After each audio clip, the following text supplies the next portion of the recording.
Don't you know? You don't have to worry about me.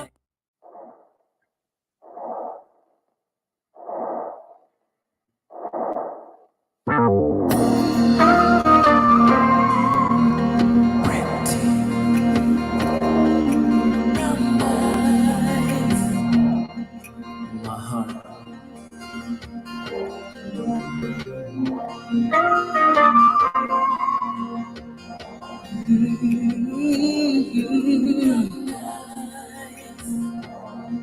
Don't you know? You don't have to worry about pain and rejection. Let your heart guide you in the right direction. And after it's me that you want, I'll show you affection. With me you got your protection. You're secure. It's funny how we can stand and talk. The next time I see you, try and scatter all away from me. Like right now, how you look deep in my eyes. Like you want me, huh? And after this you're gonna act like I never said nothing to you.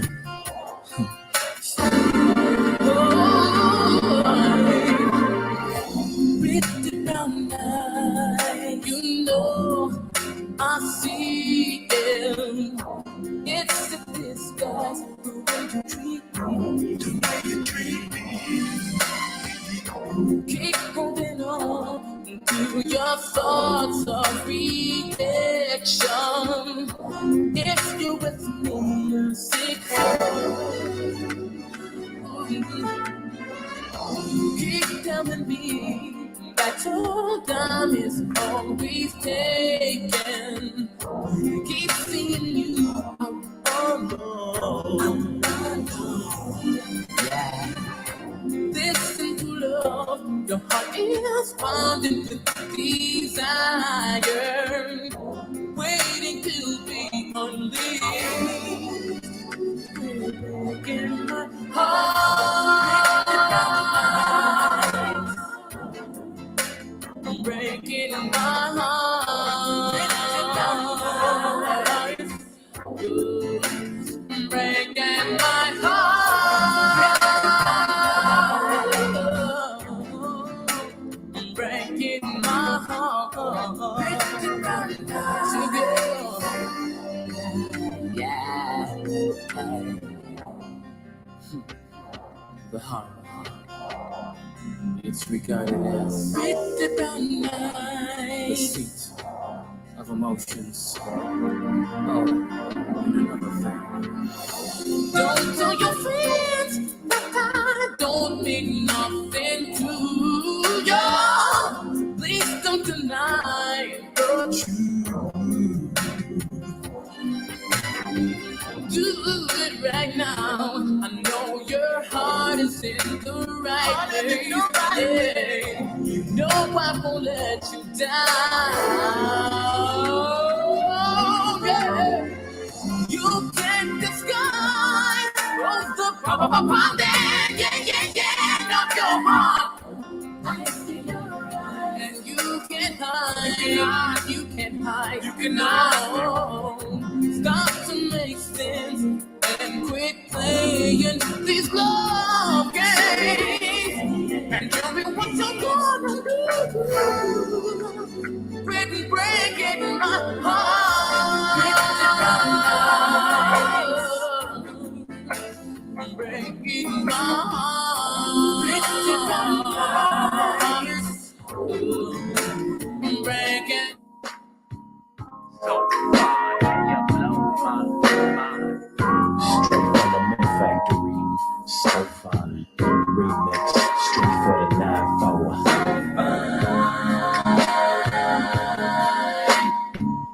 So fine, you blow my mind.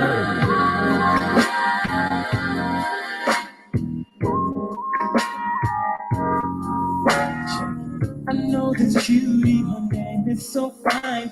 She got me feeling for her sex like every time, but she ain't the type to give it up quick. She likes to take it slow and let them sucker fools know. See, you can spend your money and you can wine and dine, but if you ain't down, she won't give you the time. And then my God, and you got to go through it, 'cause she's so fine. On the real though, shit, she don't mind. Hey, those pretty brown eyes, just driving the wild. Can't nobody else flex the way you do.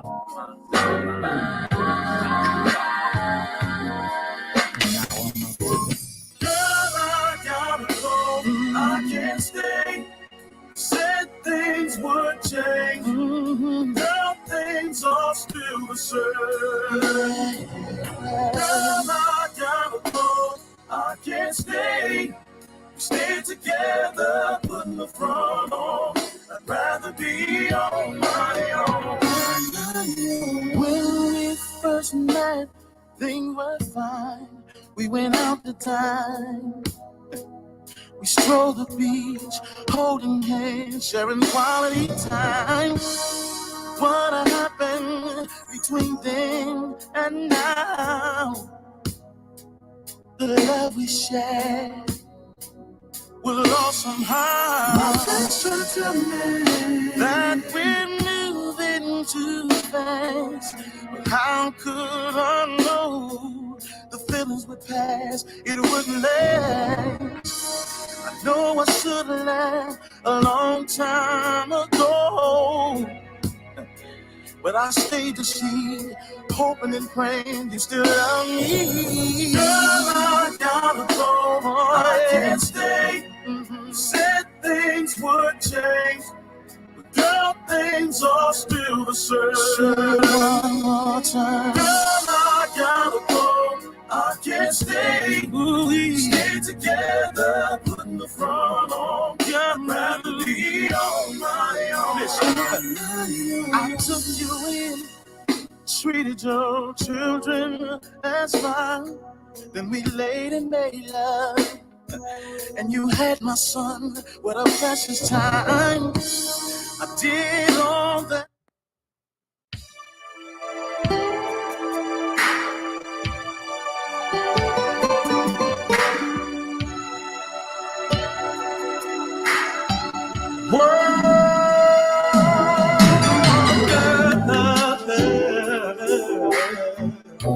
She did.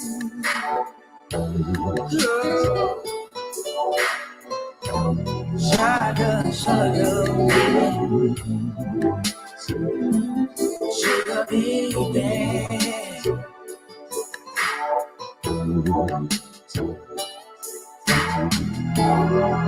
Bring it down. Let's take this. We break it down so that you can know. I'll do things you never imagined me to do. I'll lay you all over, and the sweat rolls down in your shoes. Girl, I want to let you up and down. Come on and let me do what I can do. Come on, and tell me what you need, 'cause I just want to take the sweetness from your body. Let me live. Come on and let me pick you up. Come on. The key, look at all the cuties in here, man. Check that one out right there. Yeah. What? Small girl, man. What happened with that? Yeah, I must have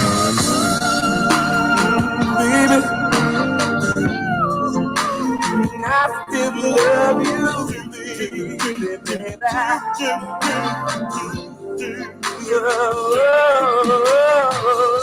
love you. still love you, baby. Oh, baby, can we kiss and make up, girl? I miss you so bad. I miss you.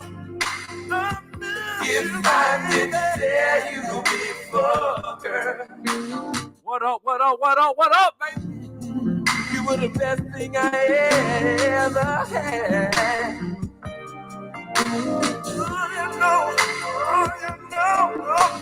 About to have a little fun today, baby.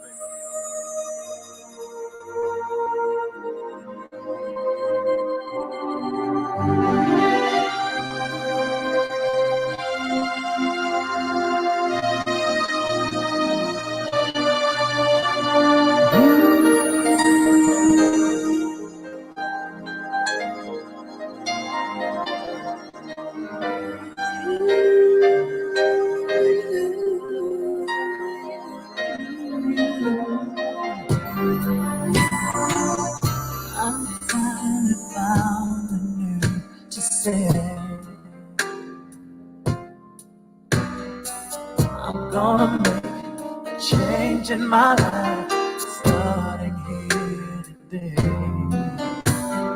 I surrender all my love, I never thought I could.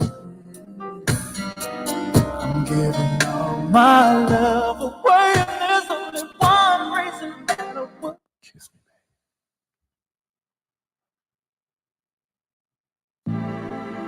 Remix, come on.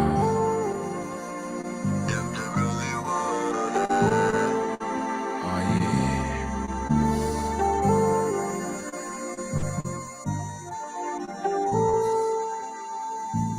Tell me what you want.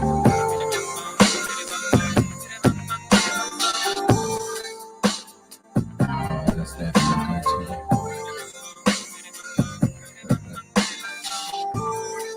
Oh yeah. Tell me how you want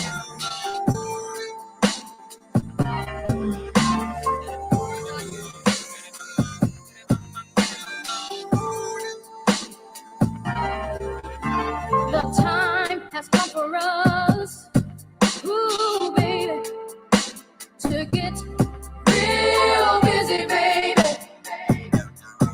Oh, yes, it has. And you don't have to be afraid of my love. This sister was sick, baby. Oh no, 'cause it won't hurt your sugar. That was it. What's up, man? What's going on? How y'all doing today, man? I see Carlton's already in the place to be, already talking shit. You know, it is what it is. I'm here to have fun today, baby. We're going to have some fun. I already got a smile on my face about this. Oh, man.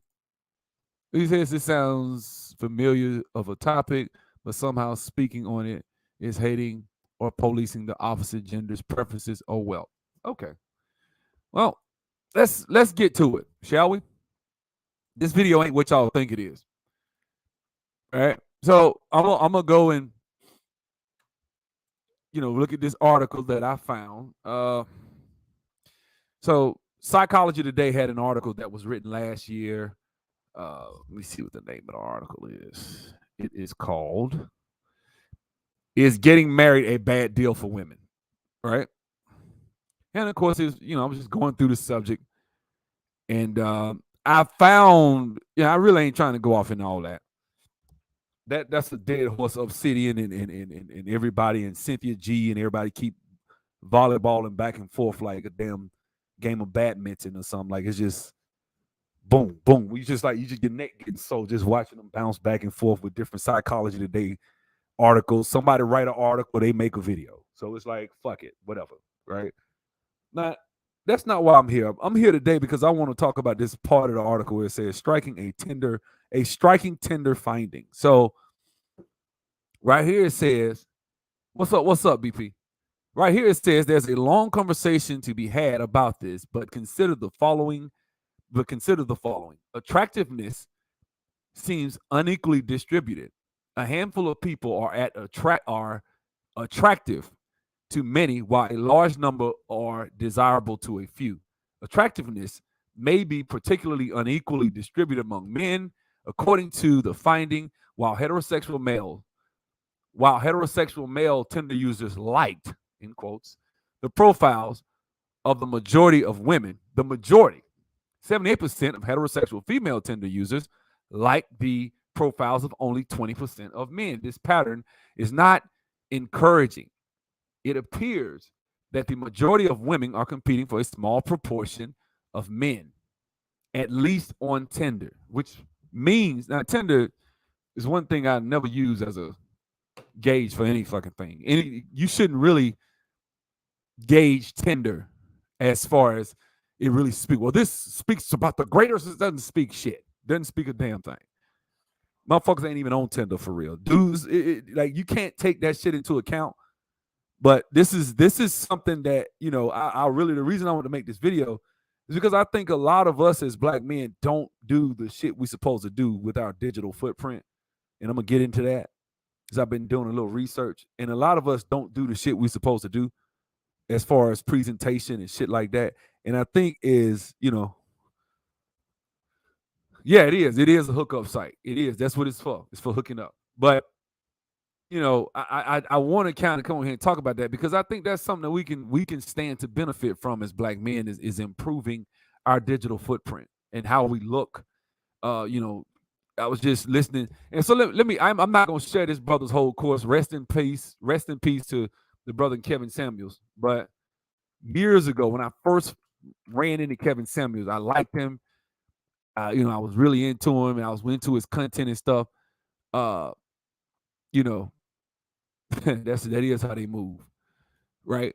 I was into his stuff, and he has a course on here about creating your own signature personal brand, right?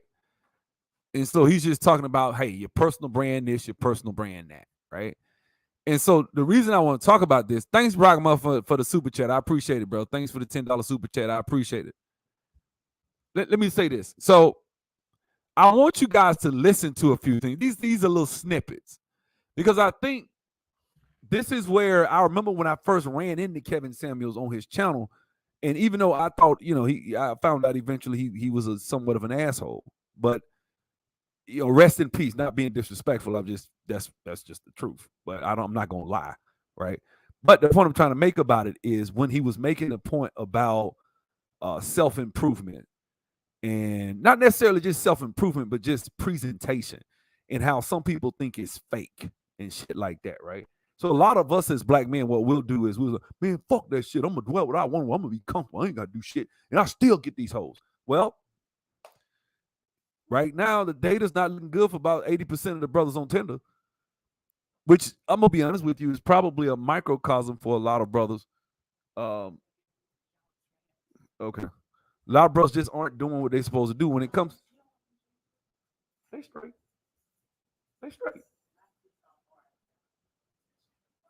Anyway, but this is the thing, like, you know, you have to ask yourself, why is it that, you know, brothers don't tend to have the presentation that they need? Because, you know, Kevin Samuels used to be making content, and I distinctively remember.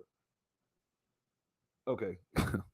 I distinctively remember brothers arguing with him. In fact, on my own damn channel, right? On my own channel, there's a film. I mean, not a film, but a video I did with the brother Jay Hines earlier this year. Let me go to let's see your video. And they was really pouncing on the brother. And I was pissed. I was like, why y'all fucking with this, man? I had to keep stopping and, hey, man, y'all chill the fuck out, man. Y'all leave this brother alone. He was unbothered like a motherfucker. I mean, he was just like, oh, it's okay. I mean, not everybody can shine. You know, in so many words, he was dissing the shit out y'all. But, you know, not everybody watching. I'm just saying in general. And let me see if I got this. I hope I didn't make this video private. Let's see. What is this? May. We're going to find it. Before I start playing the snippet, you know what? While I'm playing that, let me go ahead and play the snippet from this about presentation in the first 7 seconds. All right. Now, this is, like I said, when I first ran into the brother, I was impressed with him. I said, well, let me see what his content is, and I found some stuff on Udemy that he did for presentation. So let that play right quick. 1, 2, 3, 4, 5, 6, 7. All right, welcome to my Udemy course. 15 minutes for average to fabulous without breaking the bank. Now, my name is Kevin Samuels. I run a company called Life and Style by Kevin Samuels, where I advise clients, men, women, and corporations, whether they be local, national, or international, about the importance of your image and your brand, your personal brand, your professional imprint, what this says about you. Now, of course, you're probably wondering, what the heck is this guy doing counting to 7 for? What does that mean? I count to 7 because inside of 7 seconds of meeting somebody for the first time, you just got assessed. What does that mean? That means they made 11 different assumptions about you inside 7 seconds. So before you can even stick your hand out and say, hi, I'm Tom James, they already think they know who you are. And they've sorted you into a category of winner or loser. Now, stop right there. I know a lot of you are already thinking, that's not fair. That's not right. It can't be. It has been scientifically proven over and over and over again. Yeah, we make little cliches like there's nothing like don't get a second chance to make a first impression. That's where it comes from. 7 seconds, 11 impressions. Things like economic background, socioeconomic background, trustworthiness, credibility, political affiliation, ethnicity, sexual identification, attractiveness. So, and this is the thing, Life and Carl. Okay, so let's follow your logic. You said Raheem, Jaquan, and them got 2 to 8 baby mamas. They don't present themselves well. Ha ha ha. Right. Well, on social media and on Tinder, I don't think that women swipe left or right because motherfuckers is holding up guns and putting money phones to their ear. I think it's really just the profile, and it's something that them brothers understand much better.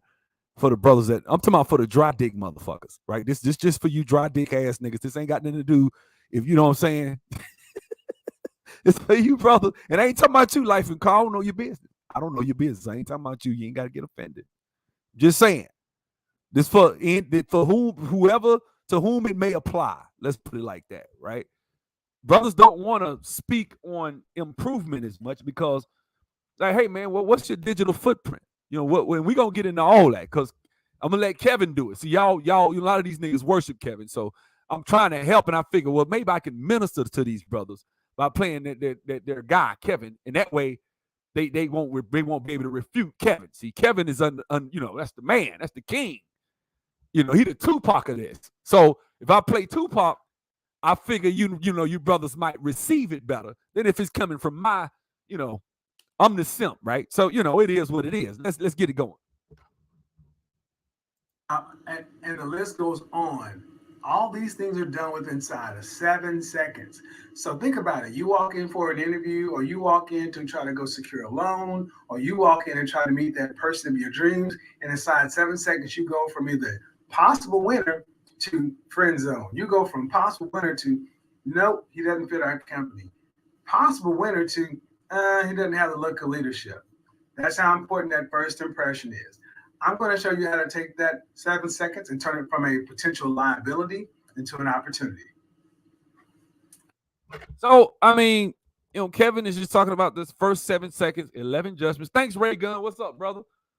He's talking about the 11 judgments that people make about people in the first 7 seconds. They make 11 judgments about you, right? And let me go, because he about to get into something that's real true. And I'm gonna stop the video when this shit said. Let me let this play right here. All right. Now, the first thing we have to agree on is we have to keep an open mind. All right. And I like to use this analogy. 2 + 2 is 4. Okay. We all can agree on that. It doesn't matter whether or not you speak Russian, Mandarin, French, English, Taiwanese, Shanghainese, it doesn't matter. 2 + 2 is 4. That's what it is. It, it doesn't matter what you think about two. It doesn't matter how you feel about four. It simply is what it is. So, in order to have this conversation, we just have to accept some things for it is what it is. Not what it should be, not if it's fair, not if it's right. It just is what it is. Okay. Once we get to that point, we can talk about the first part, the A, B, C, D of your personal brand. Everyone has a personal brand. When I say personal brand, it's not what people look at you and tell you to your face. It's what they say when you leave the room. There's a reason Coca-Cola and McDonald's, the number 1 to 2 brands in the world, advertise as much as they do because they want to keep their brands top of mind. This course is for both men and women. Um, and the funny thing is, typically, men are being taught about men's fashion from a woman or a female point of view. 70% of all men's clothes are bought by women. Our moms buy them, then it goes on to our girlfriends, then our significant others, then our wives. Then life happens, and then you're out there trying to figure out how to do this on your own. Most guys don't know how to shop for themselves. Now, so you're So he just said a mouthful. So let's examine that. Let's unpack that a little bit. What Kevin said was 2 + 2 = 4. It just is what it is. Now, why am I saying that? Some brothers I see y'all talking about height and shit like that. That is a cop out. I don't give a fuck what you say. Height is a cop out. We're talking about emotional creatures called women. Now, of course, we could be talking about businesses, getting a job, getting a loan, getting all types of things. Making people like you and influencing people to your will and what you want is not a one-size-fits-all scenario. It just isn't. Some people are very influential and liked by a lot of people, and then that same person is fucking hated by somebody else. I had a friend, God rest his soul. Some people didn't like his ass. Truth be told, some people didn't like my boy. But he had a lot of people that did. You know what I'm saying? A lot of people that did. We would go places. He 5'7", 300 pounds. And I tell you, that nigga could sing like Gerald Levert. And he had women. He wasn't dating no damn foes, okay? He wasn't dating down. He was dating up. 2 or 3 points up. You know what I'm saying? Like way up. I was like, damn, dude. You know, even when he died, his fiance, I was like, dang, my boy had him a beautiful fiance. You know what I'm saying? So I was like, that's good. I'm happy for my boy. You know what I'm saying? Let me say this, man. At the end of the day, 2 + 2 = 4, like Kevin said, man. You got what you got. You either 6'4" or you either 5'4". Most of us fall within that in-between characteristic. Yeah, I'm over 6 feet, so fucking what? Doesn't matter. Ask any brother that's over 6 feet. Man, do you walk up to women and they just, oh, he's tall enough. Let me just suck his dick. It don't work like that. It never works like that. That's not how shit work. Not one time in my life has a woman come up to me and say she want to be with me just because I'm over 6 feet. Has nothing to do with that. Not a damn thing. Anybody that tells you that is lying to you, actually. They're lying. If they're saying, hey, she want to get with me and she like my swagger, she like the way I look, she like the way she like my smile, she like what I had to say, how I made her feel. That is what it is. You have to understand what attributes, what skills, what tools do you have at your disposal as a man? And how do you package those, not just for women, but specifically in a digital space? You could be 5'5" in a digital space. Motherfuckers don't know that. Let's keep it 1,000. I seen people, how you dress, you would never be able to tell if a motherfucker 6'6" or 6'2" or 5'7". You can never tell. How you dress, how you wear. If you have a sense of fashion, you use lighting, you got great pictures, you got to, you work on your physique, you do certain things, and you take certain types of pictures. Pay attention to guys that have millions of followers. Pay attention. See, this is what this is old Sub-Zero's advice. This ain't Kevin Samuels. This is just my personal opinion. What I would do is I would watch the guys that pay attention to the guys that get all the attention from the women in a digital space. I'm not, because we talking about digital. We talking about on the internet. On the internet, motherfuckers don't know you sell dope. Okay, so this Pookie Ray Ray shit don't work in. Yeah, it might work in a sense, but it won't work in a digital space. A motherfucker have a baseball hat and a tank top on in a digital space and be a fucking, database developer or some shit, or damn doctor. You would never know what he is. So we can't just say, well, yeah, man, he only get the women because he a thug. That shit don't work on the internet. It doesn't work like that. And in this day and age, brothers, y'all on the internet, a lot of y'all on the internet, shit is actually easier for y'all than it was for us. My generation, you had to walk up cold. Hey, baby, how you doing? My name is so-and-so, so-and-so. I saw you from across the room. And I just wanted to come on here and talk to you. Have a come. What's up with you? What's up? We just start talking, having conversation. Y'all start talking. Oh, hey, how you doing? No, yeah, I go to so-and-so. Really? What you major in? Oh, I know somebody over there. Then y'all just start moving from there. That's how this shit work.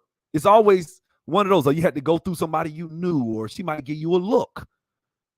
You know what I'm saying? Or you might catch her at her job, or however you did it in my generation. That's what you had to do. It wasn't no, let me just send her a copy and pasted message that I got from the internet.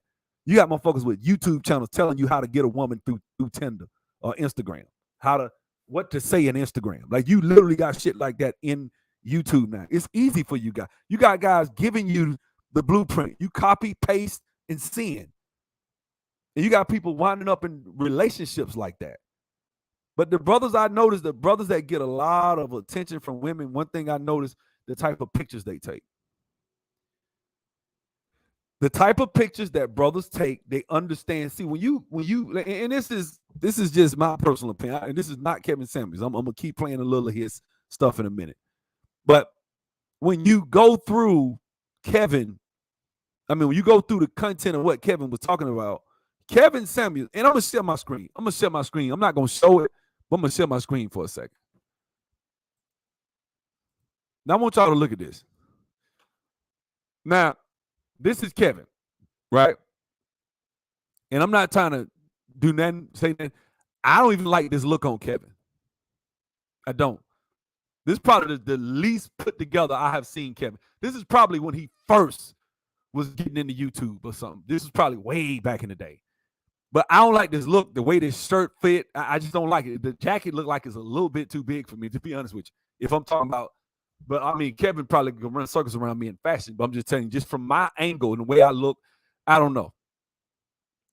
You know what I'm saying? He don't look the same. Face don't look as put together and edged up. Hair like he got a fresh haircut, but got the little scraggliness. I don't know. He just don't look as together to me. You know what I'm saying? But I'm going to tell you something. If you take a picture with this on and you got this on, now we've seen Kevin like this, right? Yeah, he got the Bluetooth. This is a long time ago. This is probably 10, 12 years ago, I could tell. But if we go, and it's probably when he said he was a janitor, but let me say, so I'm going to type up. Let's type up his stuff. Let's look at his images. And let's go here. Now, we just saw that one. Now, let me see. Now, look at this one. She not here, boo. Yeah. Let's look at these images. So, obviously, he got it together. Got his look together. He took his look serious, which it sounds like he always did, but you know what I'm saying? But you get what I'm saying? The brother did his thing and put himself in a position to be successful, because this is why Kevin was successful. We're not used to seeing black men that look like this, dressed to the nines. We're not used to that shit. If you want to stand out and have it, look, man, and let me say this, dressing is something that, and I'm talking about pictures, this shit, like you could be 5'7" and do these pictures. It has nothing to do with height. If you ping a woman through IG and she gonna click on your profile, and if your shit is together, she probably gonna fuck with you. She gonna probably say something back, or your chances of getting something said back are gonna be much higher, right? If you leaning up on you look like a world traveler, or you look like you doing some fly shit, they're gonna be like, okay, this brother, Okay, let me see. Let me see if I can go to his. I wonder if his website's still up. I don't think it's damn. They didn't kind of jumped all in front of the brother's website. Let me see if I can find it. Complex people. Yeah, you probably ain't gonna. It's so much shit on him now. You ain't gonna be able to, you're not gonna be able to find it. But this is Twitter by Kevin Saint. There it is, right there. So this is website. Well, damn. I guess he stopped paying the website. I guess it's gone. He used to have a website up, but you used to go there and he had all his images and stuff there. But that's gone and stuff. You can do the consults and stuff like that. But I guess he ain't running that no more. The point I'm trying to make is this brother was together, man. And I'm not on some hate shit. This is just, you know what I'm saying? We say, to be fair, so if she is an airhead that can be on Fresh and Fit, those girls can detect a man's height, but those women are superficial. Well, even if a woman can detect your height, right? Because this is, let's say she does detect your height. How you dress, and I'm telling you from as a motherfucker that know, and I'm sure you know, you just talked about your homeboy. Women are emotional creatures. I don't give a fuck what they say. When they see a man, and let's say he is short, if he's short and they see a dude and they want to holler, they don't give a fuck. They don't give a fuck. They'll make exceptions, right? Like a lot of women don't like light-skinned motherfuckers. Ask Shamar Moore if he got a problem with women. We all know he don't, right? No homo, right? Or if Boris Kojo was a single man, do you honestly believe Boris Kojo would have a problem with getting a woman because a lot of women don't like light-skinned cats? Or Heavy D, for example. Another dude that had more than one thing going for me against him. He was light-skinned in an era where it wasn't really cool because when he came out, it was near the end of the light-skinned genre. Then Wesley Snipes and all that shit happened in Aaron Hall, and that was over. And then all of a sudden, he switched and wound up, he was supposed to be overweight, but women would fuck with him. I was around back then. Women would fuck with Heavy D. When he dropped that Nothing But Love, look here, man, them chicks was loving Heavy D. See there, you be first in line for Boris. Exactly. That's what I'm talking about. Now, I'm sorry, there are actually dumb women that can't be on the Fresh and Fit panel. Man, I don't even watch Fresh and Fit, so them dumb assholes that be on that shit. Come on, man. Them wouldn't be on that tomorrow. My nigga. Like, bitch, if you don't shut the fuck up, just because you Puerto Rican, you can say, man, you better get. I don't even fuck with Fresh and Fit like that. Them bottom feeding low class bitches that be on Fresh and Fit, man. I'll say y'all watch that shit. I can't wait. It's annoying to me. I don't watch it. Because I agree with probably about half of what they say. The other half is so fucking annoying, though. Sometimes it's like, man, well, y'all shut the fuck up. Yeah, here buying pussy, but you talking all this, you a player. Nigga, you ain't no player. You buying pussy. You just shut up. You not a player. That's all that's it. You know what I'm saying?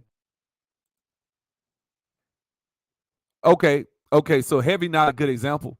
So Heavy being light-skinned is a count against him. Heavy being overweight is a count against him.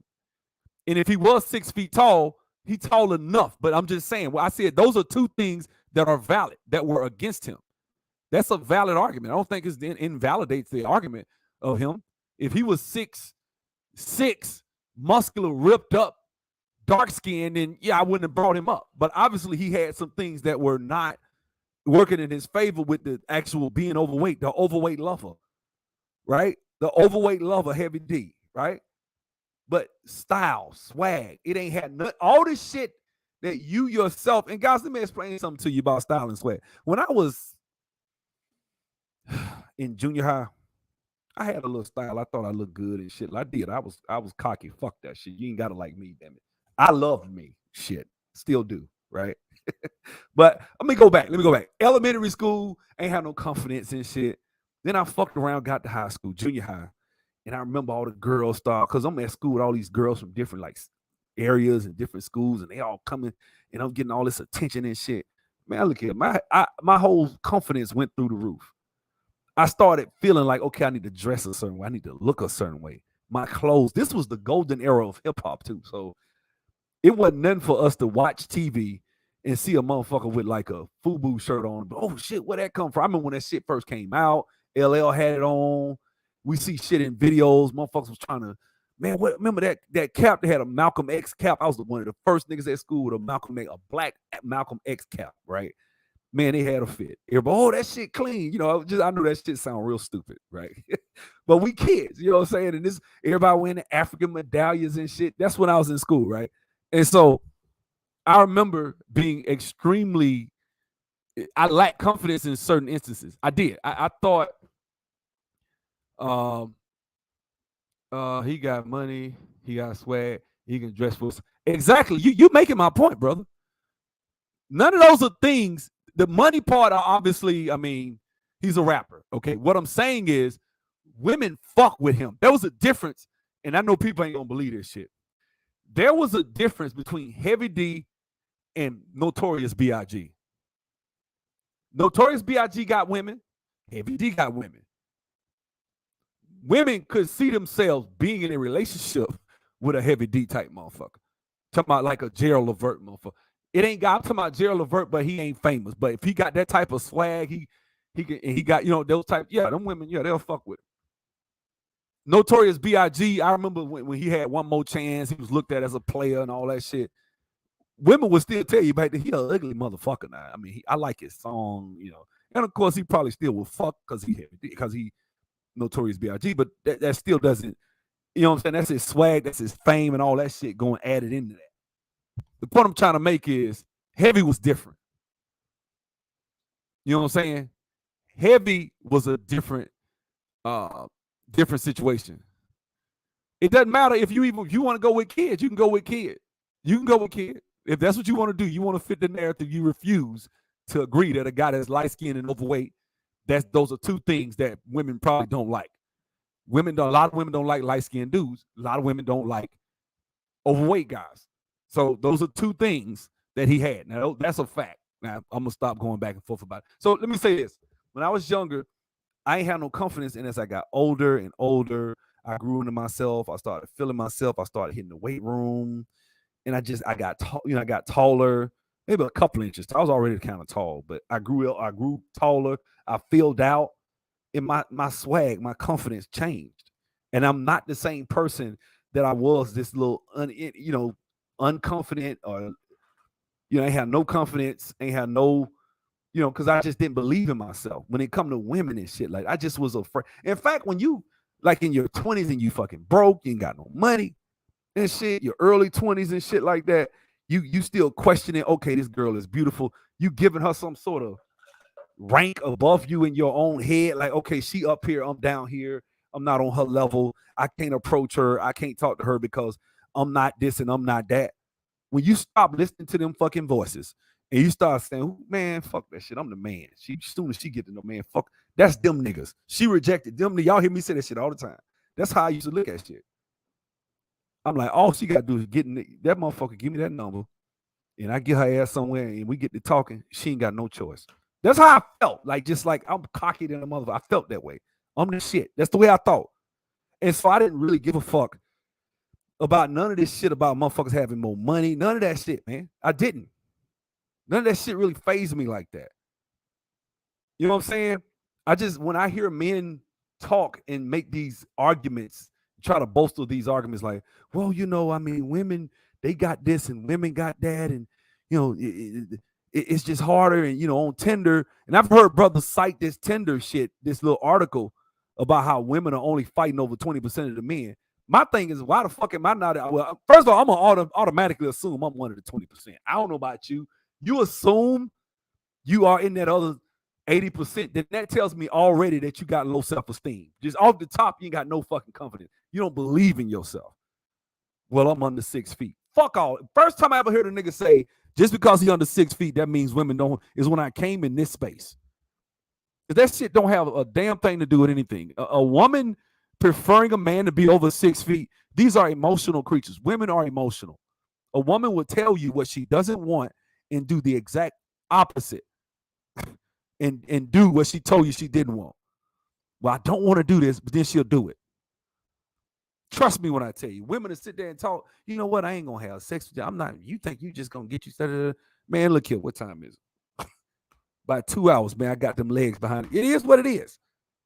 Right? It doesn't matter. I think we make these arguments based on shit that really don't make no damn sense to me, if I'm really being honest. You know what I'm saying? To me, well, if you feel like you're in the 30%, fine, motherfucker. Hey, I'm in the top 10. I'm top 5. Shit. Top 5%. Top 1. Fuck it. I don't care. If I felt, and that's the thing, like, it's confidence stems from how you feel about yourself. It has nothing to do with other people. Other people vibe off of how you feel about yourself. Watch this. I'm gonna go to Instagram right quick. We go to Instagram. So I'm gonna give you a good example. We go to this dude here. This dude here used to be on. Hold on, let me see. I think I got this shit too damn. Yeah, it's too close. There we go. So this dude, no homo. Now this is, I don't even want to click on that shit. That shit look kind of gay. But if you click on a chick's profile and she says, oh this nigga,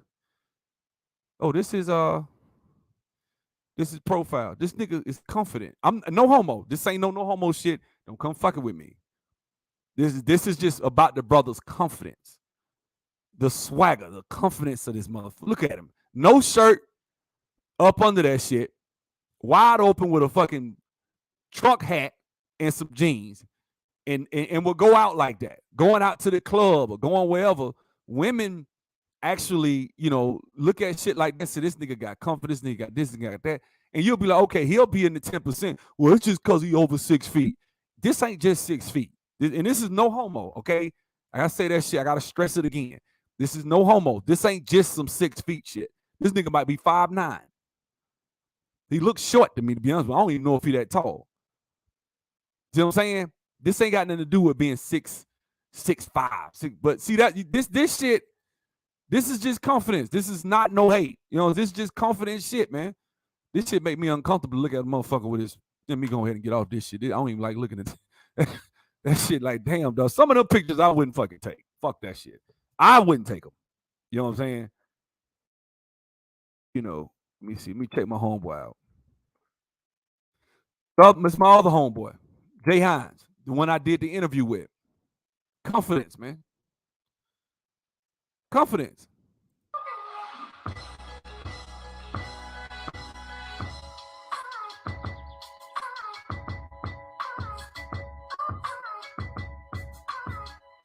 That's him. That's what he do. That's what he do. Now I wouldn't wear. I don't know, them shorts a little bit too small for me. I'm a little old school. He younger. Y'all young boys like all that tight shit. But y'all started that.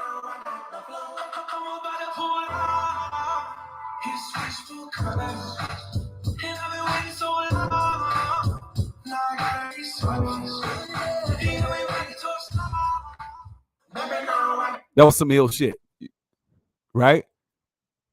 So the thing is, the brother, is confident. This shit is about confidence, having the boldness and confidence. This is his digital footprint. This is, if you type his name up, this just so happens to be his digital footprint. This shit speaks volumes to.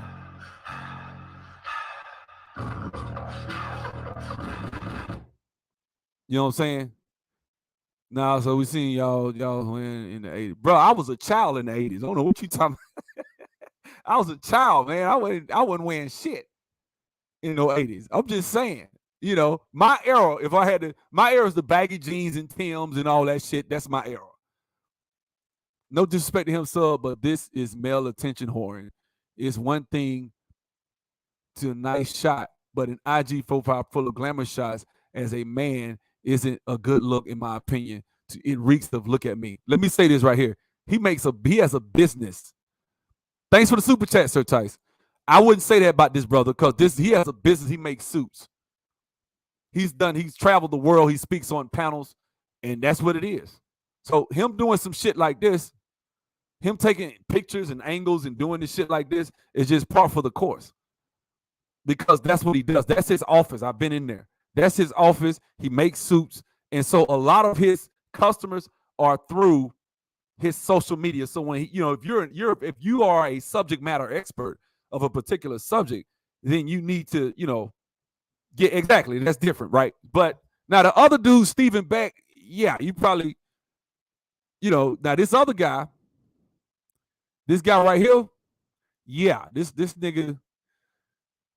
Hold on, let me see.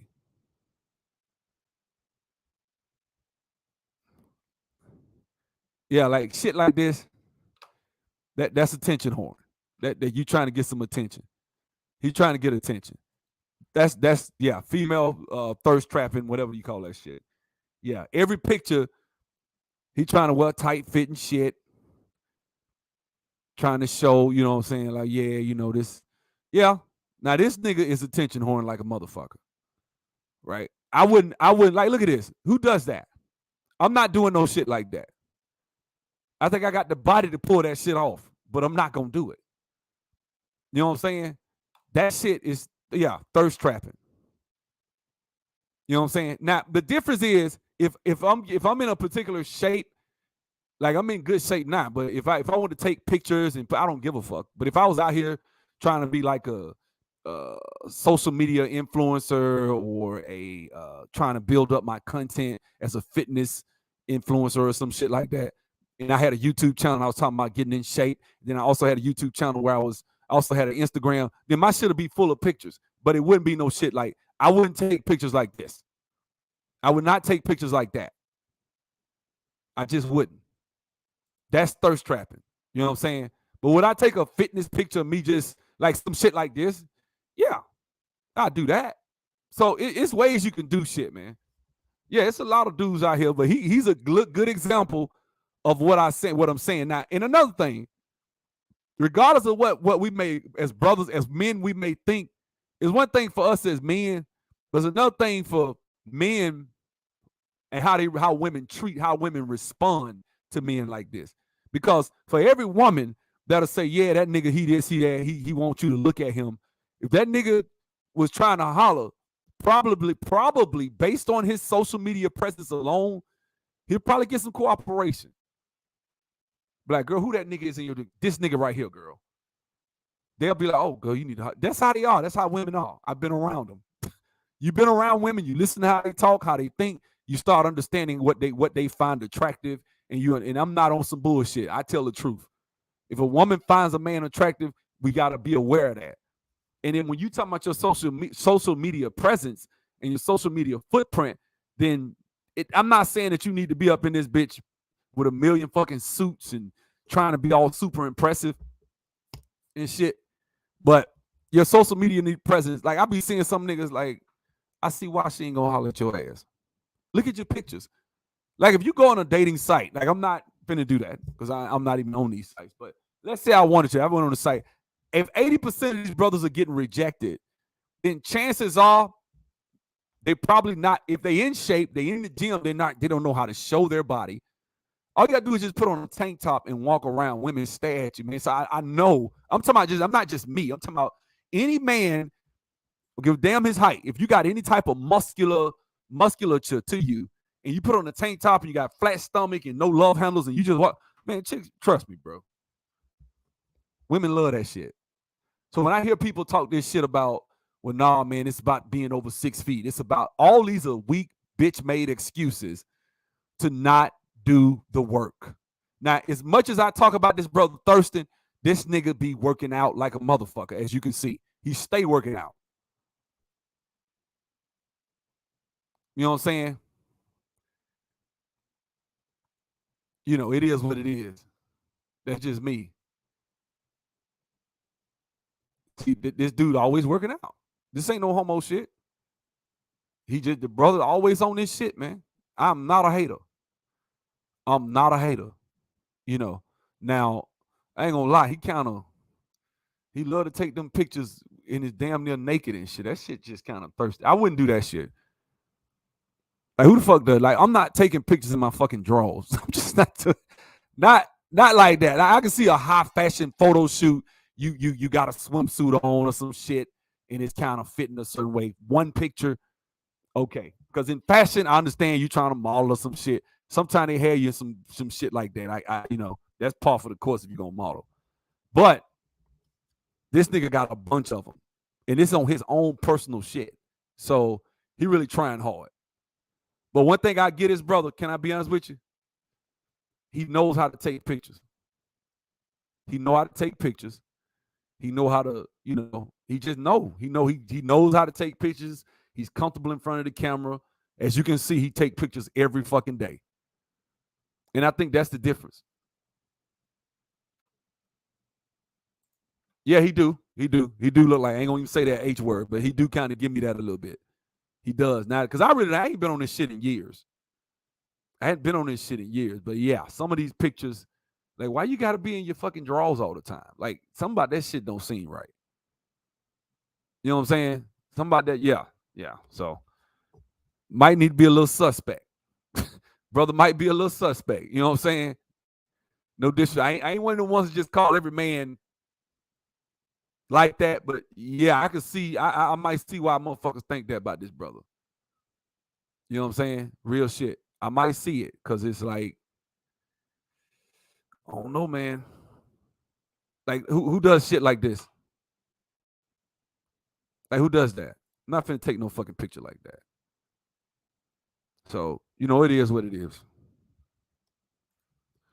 What swagged out to one group is corny to another. Well, yeah. I mean, I agree with you, because I'm gonna put it like this. Some dudes, like I said, everybody's not gonna fuck with you, man. Like, I kind of feel that way about me. Like, my channel's a certain acquired taste. Not everybody fucks with me. Some people come to my channel and in seconds they hang. I've had people come in my comments and be like, I couldn't listen to you for 5 seconds because I couldn't understand a word you were saying. And I'm like, damn, I'm that fuck. I know I'm country now. I know y'all hear this Alabama country ass backwoods accent, but damn, am I that country where you don't even understand the words that are coming out of my mouth and me trying to articulate and enunciate every sound that I make? You know what I'm saying? Like, I'm trying to talk proper to try to help. I try to do better. Like, sometimes I do be kind of turned up a little bit, but still, I've had people come in my comments and say that shit. Everybody, you're not gonna be everybody's cup of tea. I don't give a fuck who you are. You could be 6'7", ripped up, hung to your fucking knees. And I said, listen, I'm gonna give you a good example. A girl I know that played ball at Tuskegee, lesbian, she was beautiful, but she was a lesbian. R. Kelly tried to talk to her, and she dissed his ass. Like, don't you see I'm trying to work on my game? He's like, you know who I am? Yeah, I know who you is. Don't you see I'm trying to work on? Give me my ball back. Thank you. Like that. Like, that's how she came at him. I done seen some of the famous niggas. I know a dude, Bobby Valentino, when he was hot, when Slow Down, that was out, dissed by the girl, this girl I know named Jessica, dissed his ass right up. I mean, everybody gets dissed, man. Nobody bats 1,000. I don't give a fuck who you name them. Nobody bats 1,000. Nobody bats 1,000. There are men that y'all be like, man, I know so and so, man, that nigga getting all the women. Man, I knew chicks, dudes when I was at school that got a lot of women, and certain women were determined to not fuck with him because of his reputation. If you got a reputation for getting women, a lot of times some women won't fuck with you just because you got that fucking reputation. They don't want to fuck with you. That's the truth. Mexican men would be fat and attractive and still have a wife. The women are there to serve. Let me ask you something though, Carlton. That article I read was just talking about all people. It wasn't talking about that article wasn't talking about black women. It was just talking about women in a period on Tinder. Probably more than likely white women, which is, them your queens. Your white queens is the ones that's trying to fuck with 20% of the brothers, 20% of them white dudes. So if we're really keeping it a buck, one thou wow, black people make up a small percentage of Tinder. They ain't all just black folks. So, and it's Mexican women on that bitch too. They choosing up too. Don't get it twisted. So, it is what it is, man. I know a lot of y'all got a certain way of looking at stuff. You're a country, but I still rock with you, brother. Even when I disagree with you, Like the way you think. Thank you, brother. I appreciate it. I appreciate it, man. Thanks for watching. I appreciate all y'all for watching my channel, man. I appreciate everybody.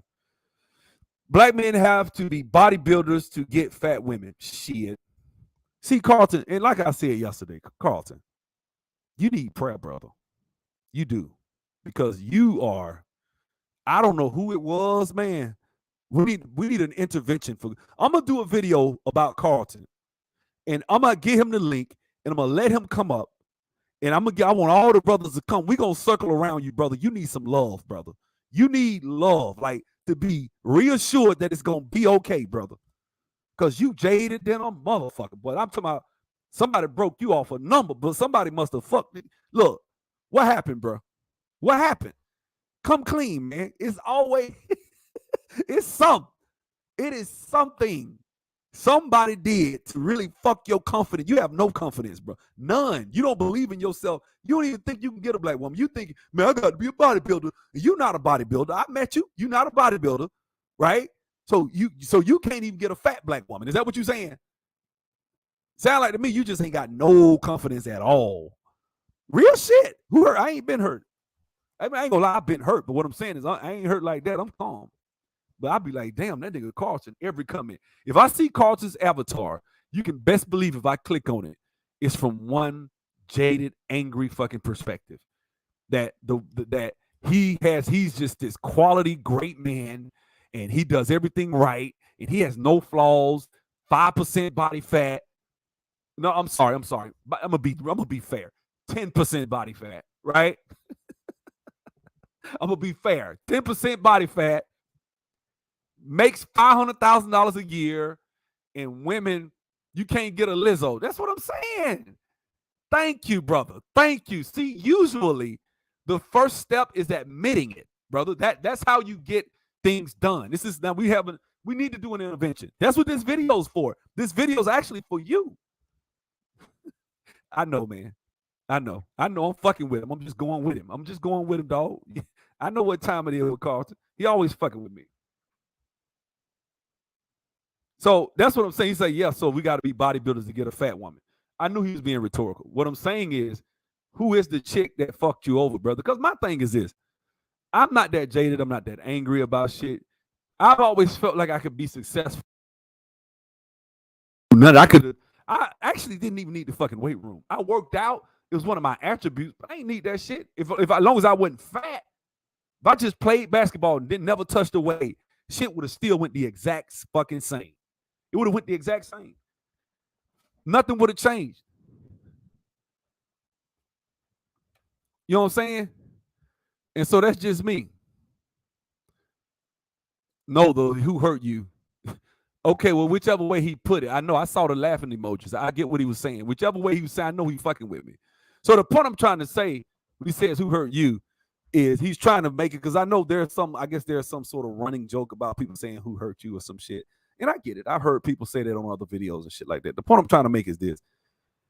And this is really speaks to emotional maturity and emotional intelligence. A lot of times what people tend to do is you have to be intelligent enough to, let's say you come up in life and you've dated 8 women in your life. I'm talking about seriously dated past 6 weeks, 8 women in your life. Then last past 6, I ain't talking about no little fuck thing for a couple of times. I'm talking about somebody y'all was really vibing for at least a couple of months or more. Usually that person, a lot of times, if that person, you've been hurt and shit like that, it takes maturity to step away from that situation and say that was them. That was not the next person. That shit really sounds very simple to do, but to live that shit out, a lot of times we struggle as human beings because we are taught to. That's a protection mechanism in nature when you run into certain things and you experience certain things to stay away from it. So what happens is with a lot of brothers, specifically brothers, and this is why a lot of women say they say it's a lack of maturity. I don't think necessarily women are perfect.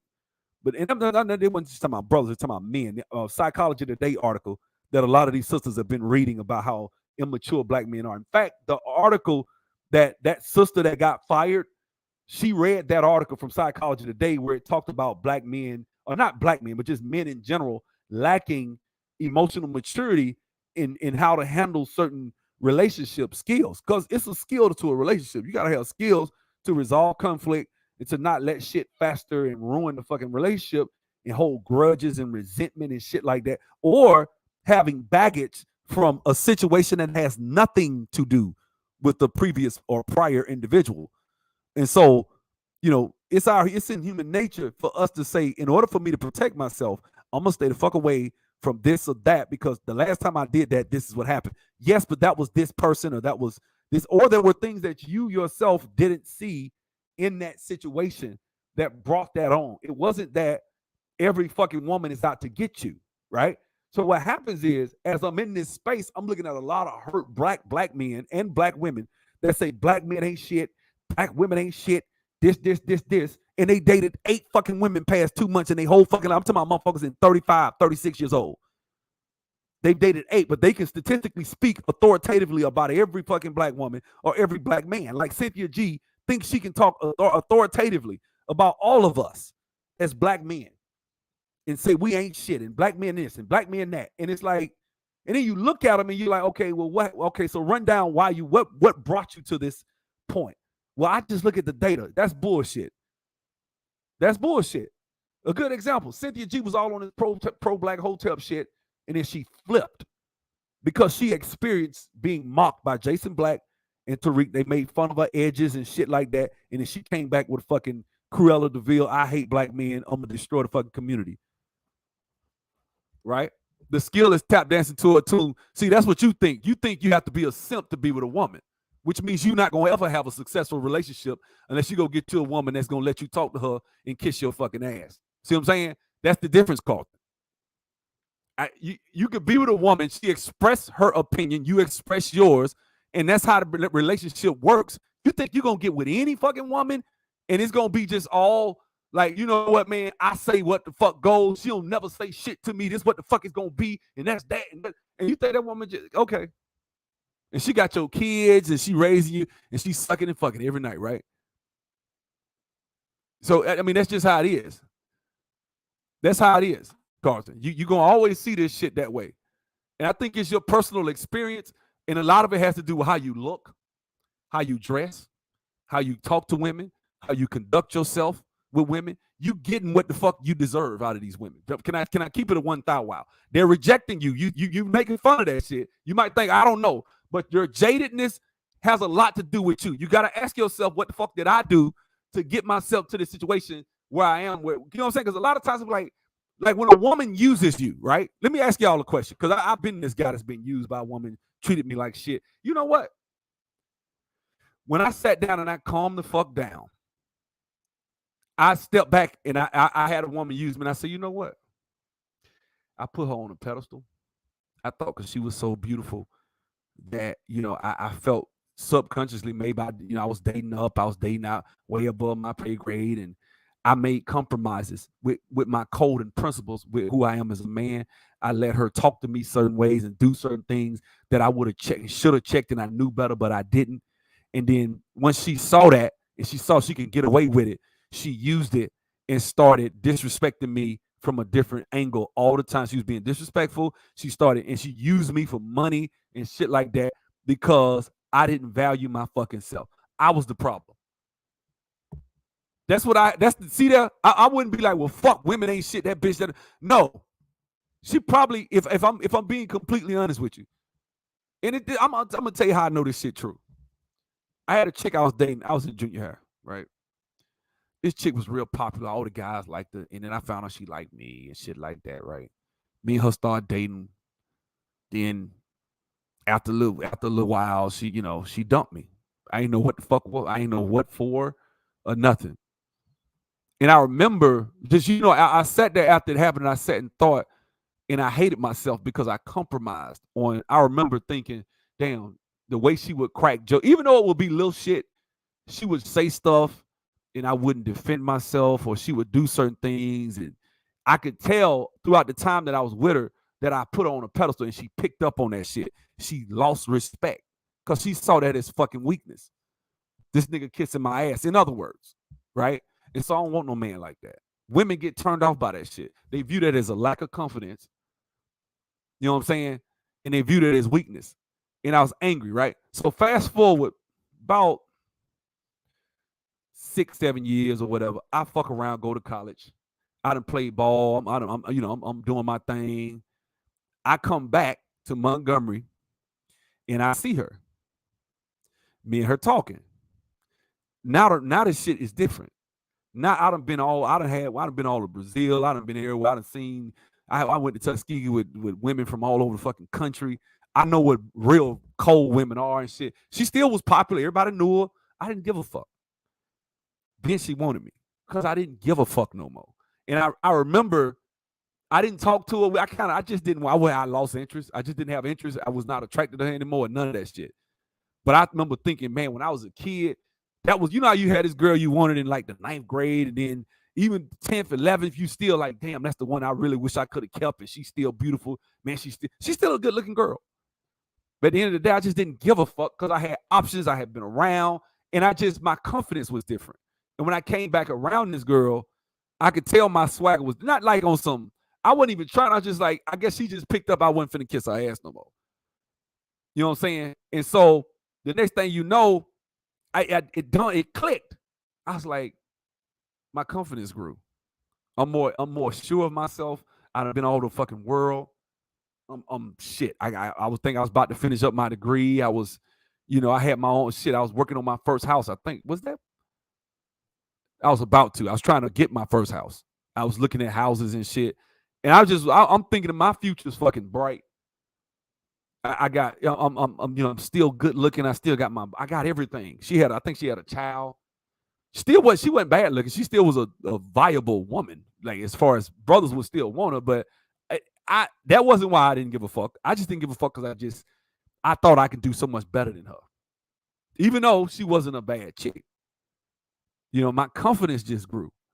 And the reason I'm saying that a lot of times, but I had to, what I'm realizing is sometimes when you get in these situations and you get hurt, a lot of times you bring that shit on your fucking self because you haven't done the work on yourself a lot of times. And so a woman, they pick up on that shit, man. When you put them in front of every fucking thing, you say you want a business, you say you want this, you say you want that. She call, you drop every fucking thing. I'll be there in a second. That type of shit. Women like attention, but after a while, they like, damn, this nigga dropped everything for me. This nigga, like, he on the phone with me. He said he had something to do an hour ago. He's still on the phone with me. I can see once or twice, but every fucking night, I'm the most important thing. Let me tell you how it's, and this goes both ways, women. Women, it's the same with us. Like, don't think for 1 second. Men, we like a chase. If a woman makes you feel like you just got everything under control and you ain't got nothing to worry about and you in control, a lot of times men will get bored.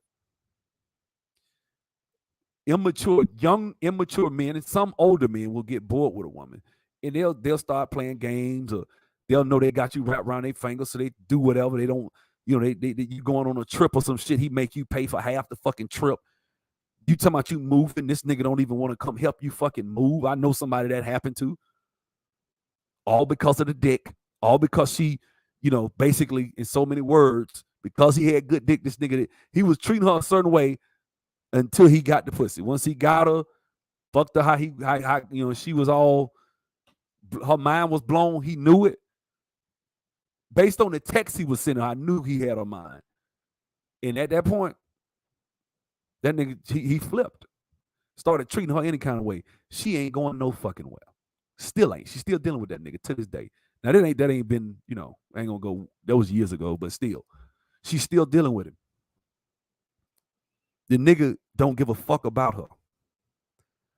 Right? She got another dude that want her. She don't give a shit about him.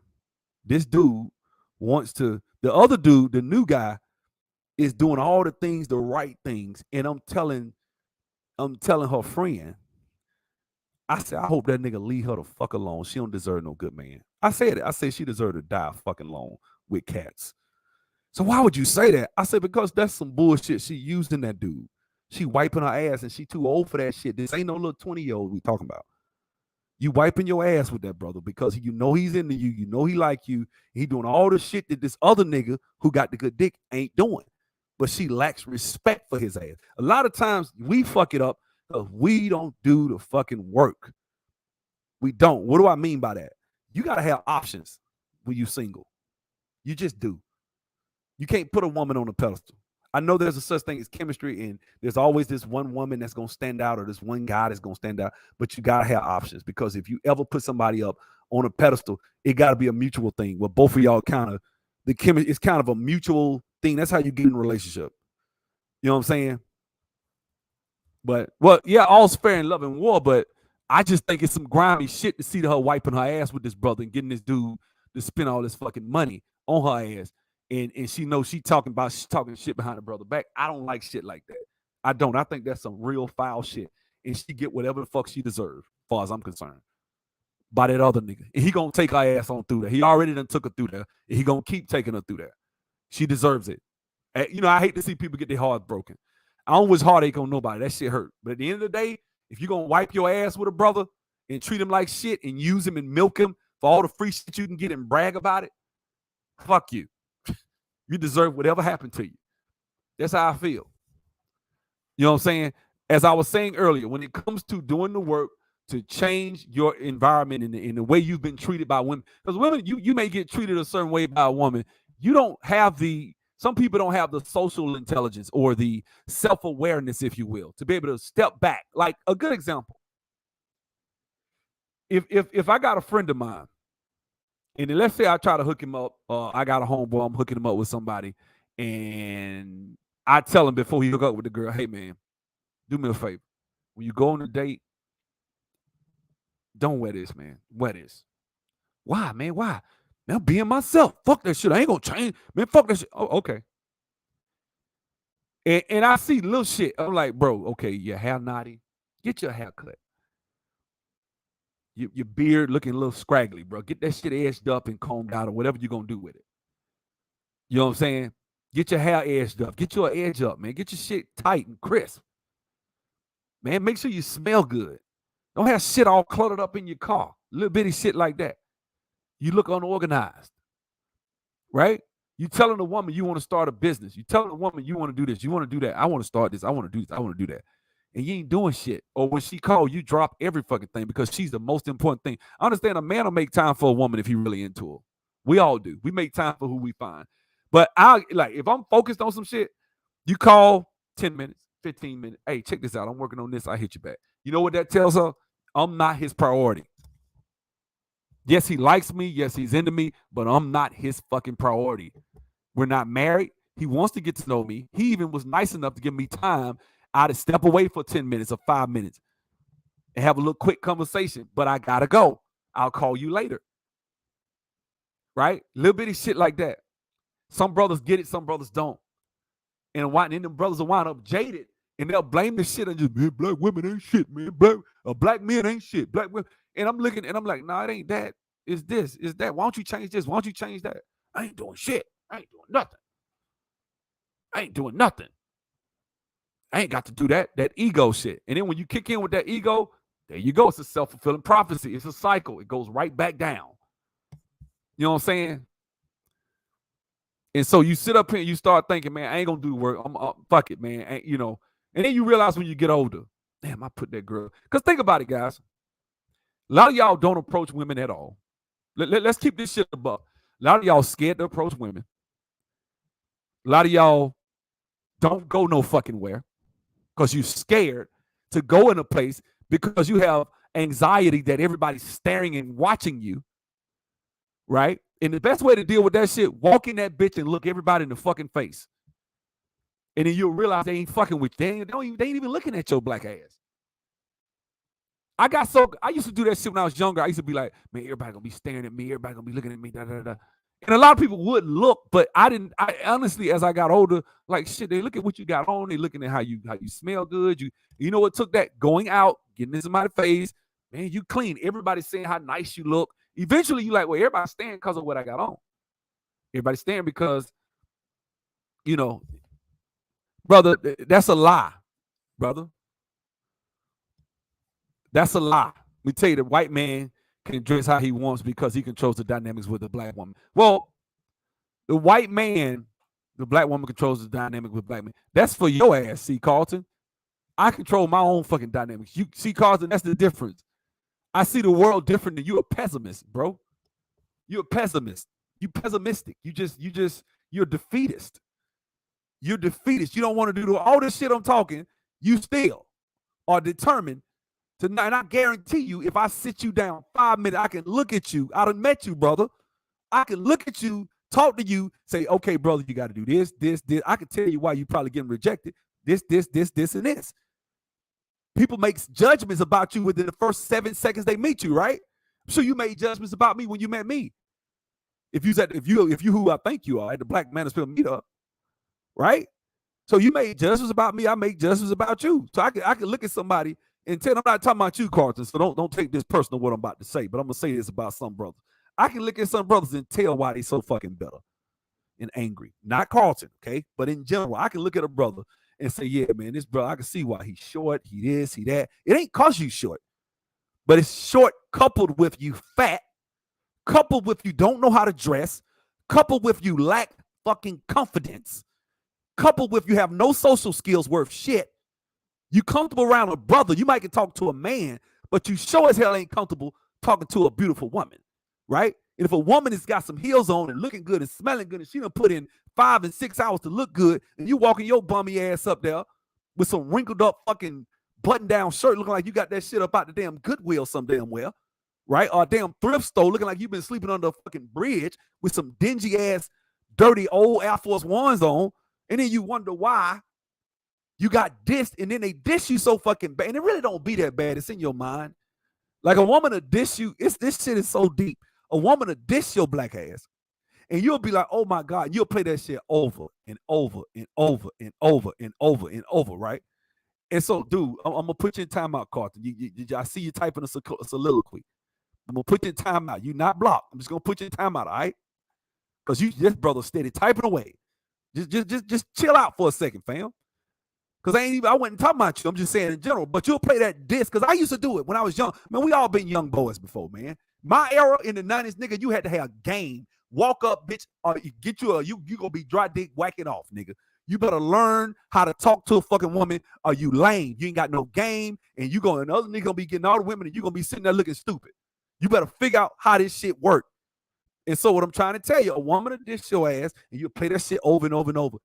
That shit'll fuck with you for years. I never forget this one time it fucked with me so bad. We was at Greenbrier Mall. This is when I was staying in Alabama. This is right after I graduated high school. We come up to Atlanta, and they tried to get me to walk up to this girl, and she saw us talking to her, and she saw them trying to push me up to walk up. She already had this funky ass look in her face. She shot me down before I can even get up there and say something. Get your ass out my face. Like real mean, right? Now, me, knowing what I know now, I didn't give a fuck. I don't give a shit now. It wouldn't have took all that. First of all, I don't need nobody pushing me to do shit. If I want to, I will. If I don't, I don't. Right? But the point I'm trying to make is that shit fucked with me so bad, man. That shit fucked my confidence up when she did that to me. And that shit was like a psychologically, it was like I had to pick up the fucking pieces of my confidence because she shattered my shit when she said that. And then my homeboys didn't make it no better. They ooh like that. And I was like, damn, man, why y'all do me like that? Why y'all put, because I had to figure shit out, man. Ain't nobody, a lot of times, see, and I'm talking about these Generation X people from my generation, we had to figure shit out, trial and error. You brothers actually have it a lot easier because all you got to do now is have a nice social media presence and hit a girl up through the DM. You mean to tell me all I got to do is take some nice pictures, put that shit up, make sure I got some fly ass social media presence, and ping a chick through and make it look, because that's all niggas do is make it look like their life is just the shit. That's all you doing on social media. And then you just ping them. You hit them up. Y'all shit easy. Y'all still can't get a woman, man. Shit. Let me tell you something, man. This shit's so easy now it ain't even funny. And then what makes it so bad, girls are now it just seeing, I heard women talk. A lot of these girls don't ever fucking get approached. I'm like, what's wrong with these niggas? They so worried about, they so locked in their phone. You see the chick at the store or somewhere, like, just step to her straight out. See what the fuck, hey, how you doing? Be straight up and come with no fucking wisecracks trying to no fucking lines. Be a fucking man. Walk straight. Hey, how you doing? My name's so-and-so. Thought you were a beautiful woman. Just wanted to come over and say, introduce myself, and just, and then she gonna process, if she got any type of class, she gonna say, oh, well, thank you. She gonna say that, She might be in a relationship. She might not be. You never know. But a lot of y'all don't cold approach a woman. You don't You won't do shit. You stay home, right? And then the women that you did date past 6 weeks, past a couple of months, those relationships either went good or bad. And half the time, if I go talk to those women, your ass probably was cheating, or she cheated, or y'all just had problems and y'all couldn't get along. But in any effort, never have I met a man who every relationship for the last 35, 40 years was just fucked up and he did everything right and the woman just, no. A lot of times relationships end for both, because both parties, there's two sides to every story. Her side, his side, and the truth. The truth is always somewhere in the middle. Both sides have a point, valid point sometimes. My boy called me all the time telling me about what his baby mom does and he upset and shit like that. And I'd be like, all right, man, what happened with this, that? He's like, yeah, man. I said, bro, you wrong, man. You wrong. He get mad. We be screaming at each other. Man, you wrong. I'm like, bro, you wrong, man. She did that because da-da-da-da-da-da. Man, you taking her side. Like, nigga, I ain't taking her side. I'm being fair. What the fuck you think she gonna do? She looking like this. That's how she thinking. You know what he'll do? He'll call me back later. Man, I'm glad you said that shit, man. You right. I need to do my job. I need to do this. I need to do that, da-da-da. And sometimes he call me and tell me, I'll be like, man, she full of shit. I tell him straight up. She full of shit on that one, bro. Real shit. You know, my thing is at the end of the day, a lot of times stepping back and doing the work on yourself socially and being able to say, man, I am the type of guy that, you know, I don't have the best. And some of y'all, can I be honest with you? Some of y'all need to come fuck with Jay Hines anyway. If I'm telling you real shit, y'all need to come fuck with my boy. You know why y'all need to fuck with him? Because he probably, some of y'all need to spend money on a fucking fashion consultant. Somebody that can tell you what looks good, how to look. I thought I had a decent sense of fashion till I went shopping with this brother. I paid him to meet me at the mall one time. Man, he came up in that bitch. He's like, man, try this. And I was like, man, this shit, I don't know about this. Man, I put that shit on, bro. Let me tell you something.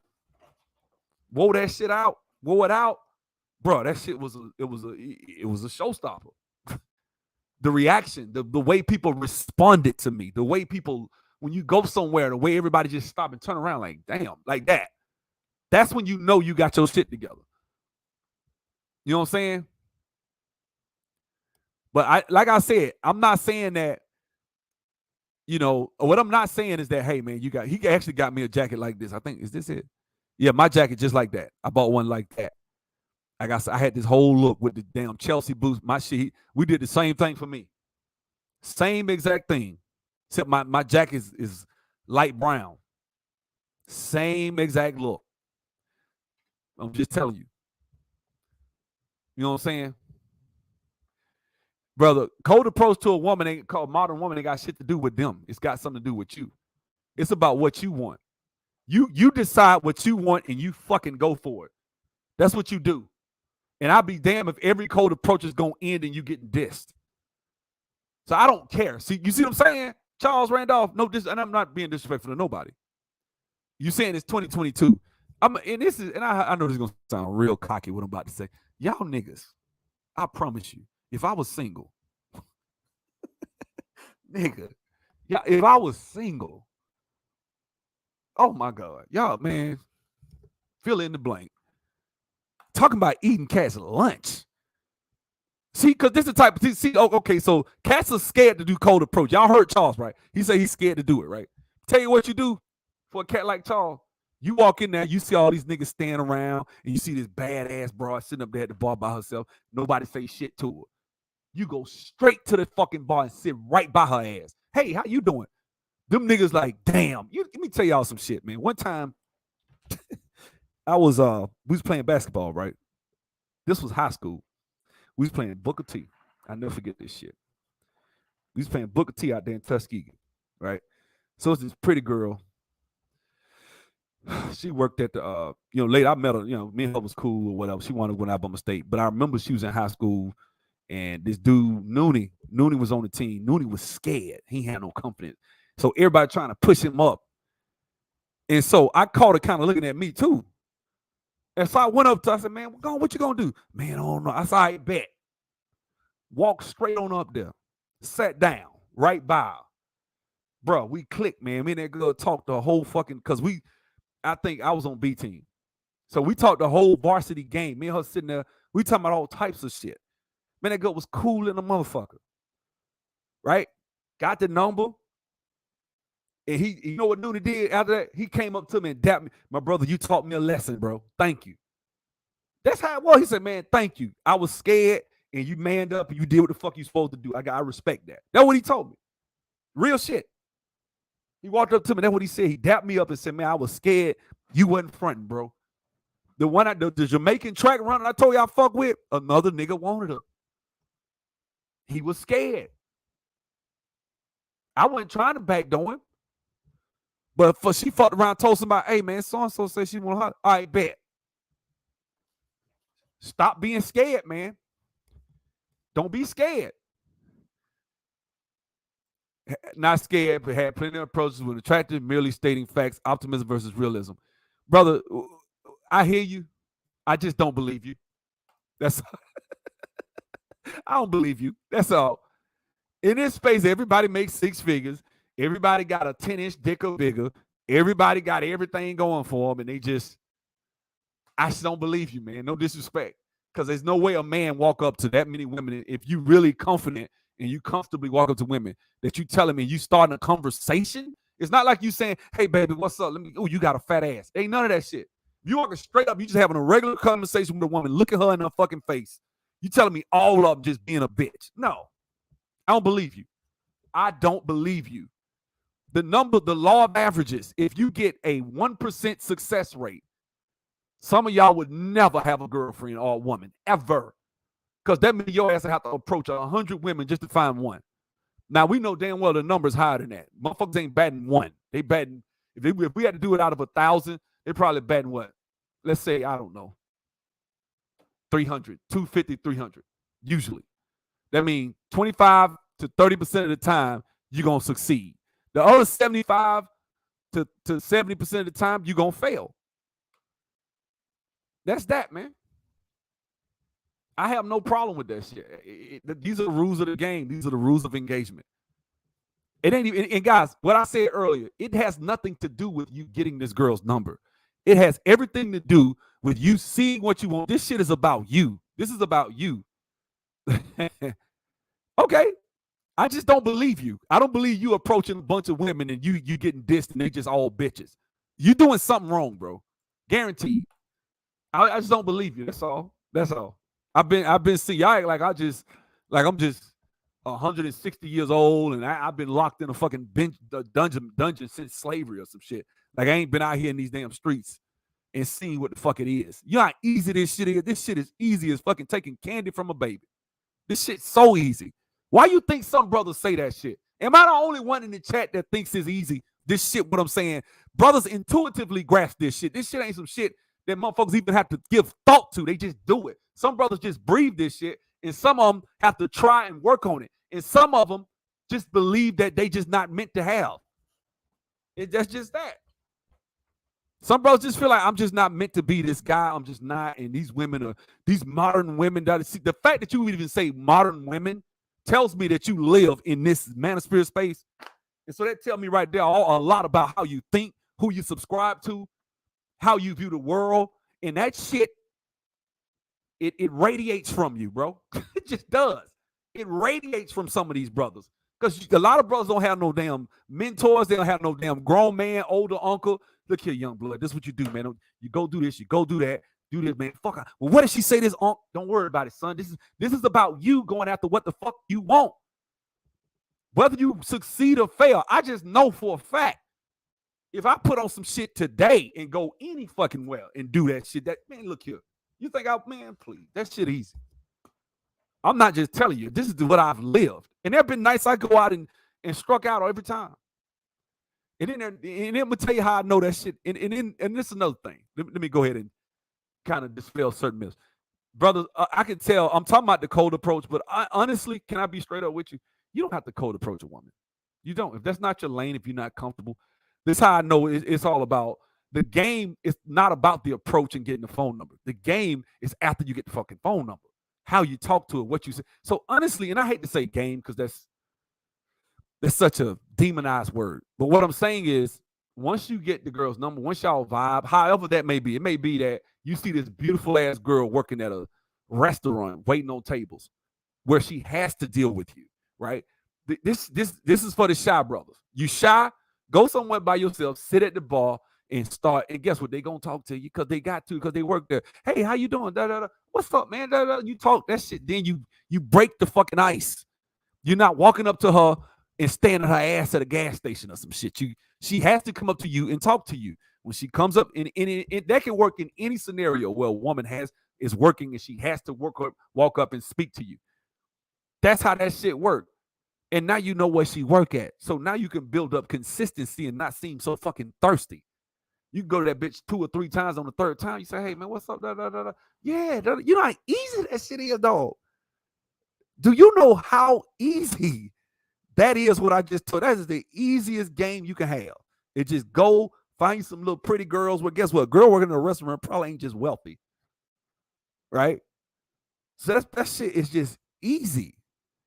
Is hell. I don't even think walking up to a damn girl on the street is hard, but I damn sure don't think going to a restaurant, get something to eat, minding your fucking business, watching TV, chilling, right? And then a girl will come. What's funny is you go to these places, they'll come talk to you.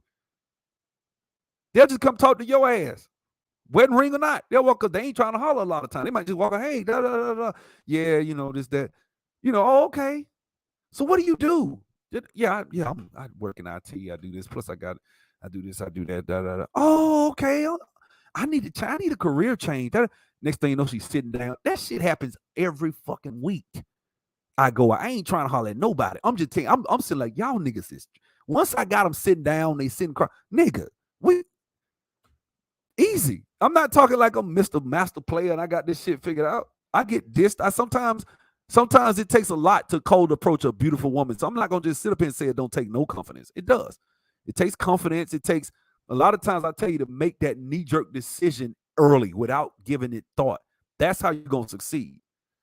You walk in the damn place, you see her, you go straight after what the fuck you want. A lot of these brothers are saying they don't want to do that. And why am I talking about this? I'm talking about the doing the work. Because if you step back and do a self-actualization, it's not just about dating. It's also about having the relationships of dating inside the dating relationship and how you can communicate with a woman and think. Because some brothers do think that, hey, I got to dance to her tune and bend over and do what she want or she going to be. Man, look here, bro. Yes and no. I get what you're saying with that. Women, a lot of times, they want to argue about a little frivolous shit sometimes. You zone fuck. All right, yeah, I hear you. Okay. Nothing to argue with you. That shit ain't really important. You want to argue about what we going to eat for dinner tonight, or you want to argue about, women are women, bro. I'm not, you know what I'm saying? It's not like women are just perfect everywhere. We're sub, you with perfect. No, I've dated women and they want to argue about a little bitty frivolous shit. But I know it's frivolous. So for me, I don't even get focused on that shit. Well, what we going to do about this? Yeah, you already know. Okay, I already got that shit figured out because I got this. And if so, I can do this. And I don't really feel like going through all this explaining. So I'm just going to say, all right, well, how you think, babe? Well, I just want to, okay, cool. We'll just do that. Knowing that if that shit she want to do don't work, you got plan B and C. You got shit under control. You're not worried. You know what I'm saying? Sha'Carri Richards. Oh, she finally won a race, huh? Well, good for her. Her cock ass. About time she won a race. She talked too damn much. She's fast as hell. She ran. Had that race that she got blew out and came last, she would have came second if she did the same race she did in the trials. She would have came second in that fucking race. She would have beat all them other girls and would have just been second to the other girl and could have held her head high. Or at least if she'd have been in the pack. Even if I lose in them last, I'm gonna say I ain't gonna be talking like that. She hoochie mama, man. She hood rat. Real shit. The more you think, the more you'll talk yourself out of stepping to it. Exactly. That's been me. I used to do that when I was younger. You get older, you start feeling. No, I got like past 35. I just didn't give a fuck no more. It was before 35. When I flipped houses, and I'll tell you when one of the biggest moments, I flipped my first house, right? And me and my homeboy, we hopped in I had a Jeep Wrangler. Man, we took the top off. I'm all celebrating this shit. I'm riding with the music loud. We riding Atlanta and shit. We go up in Phipps Plaza.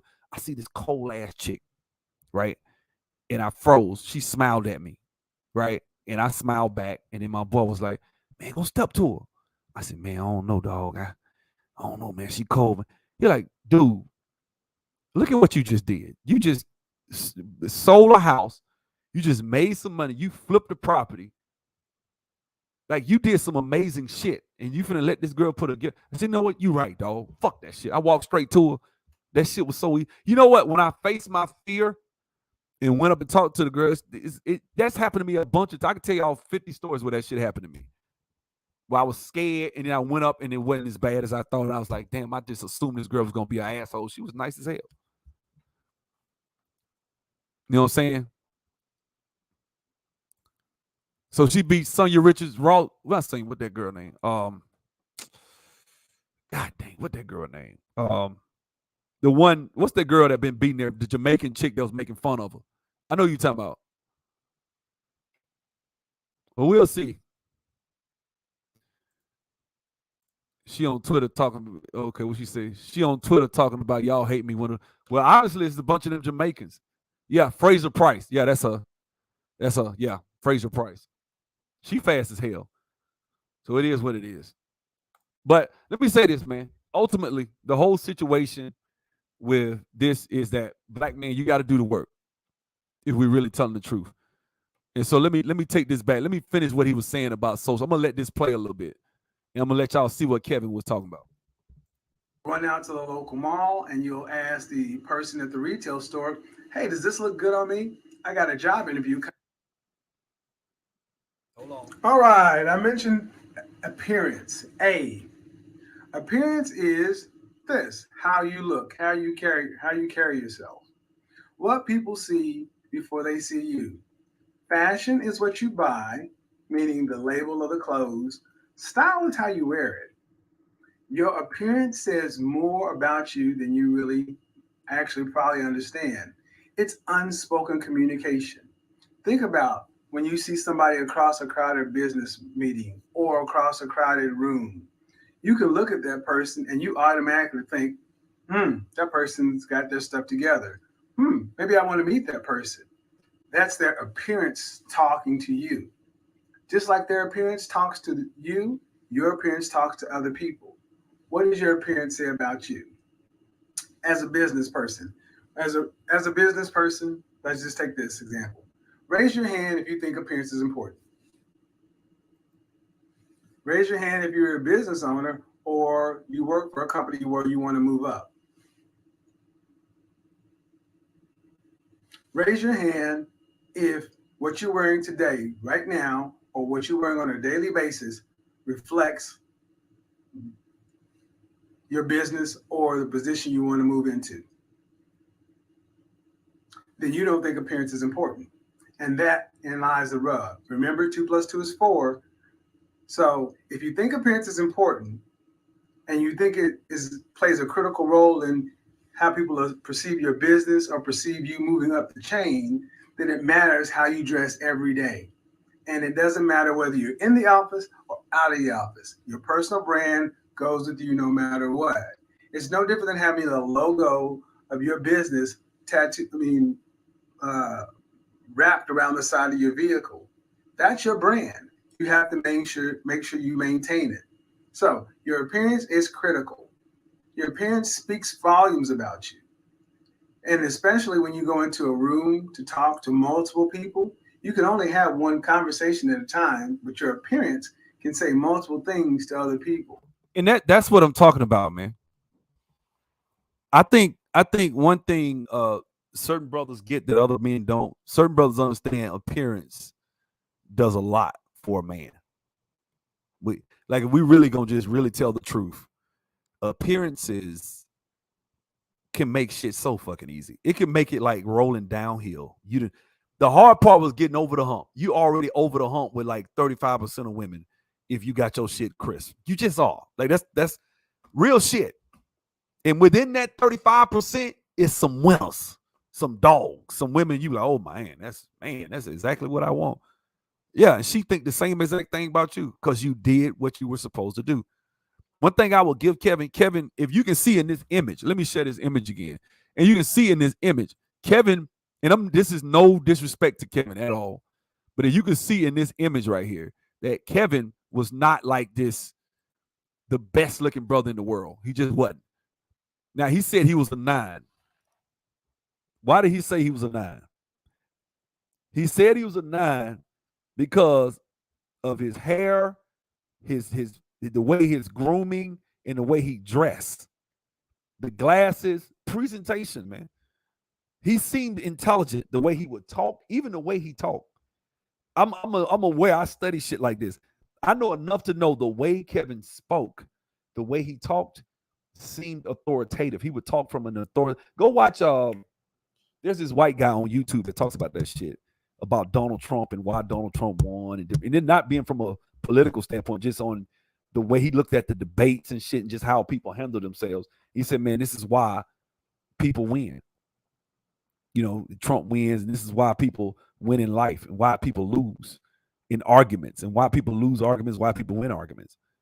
And with Kevin, he was very good at that. I don't even think he was trying to do it on purpose. Maybe he was. I don't know.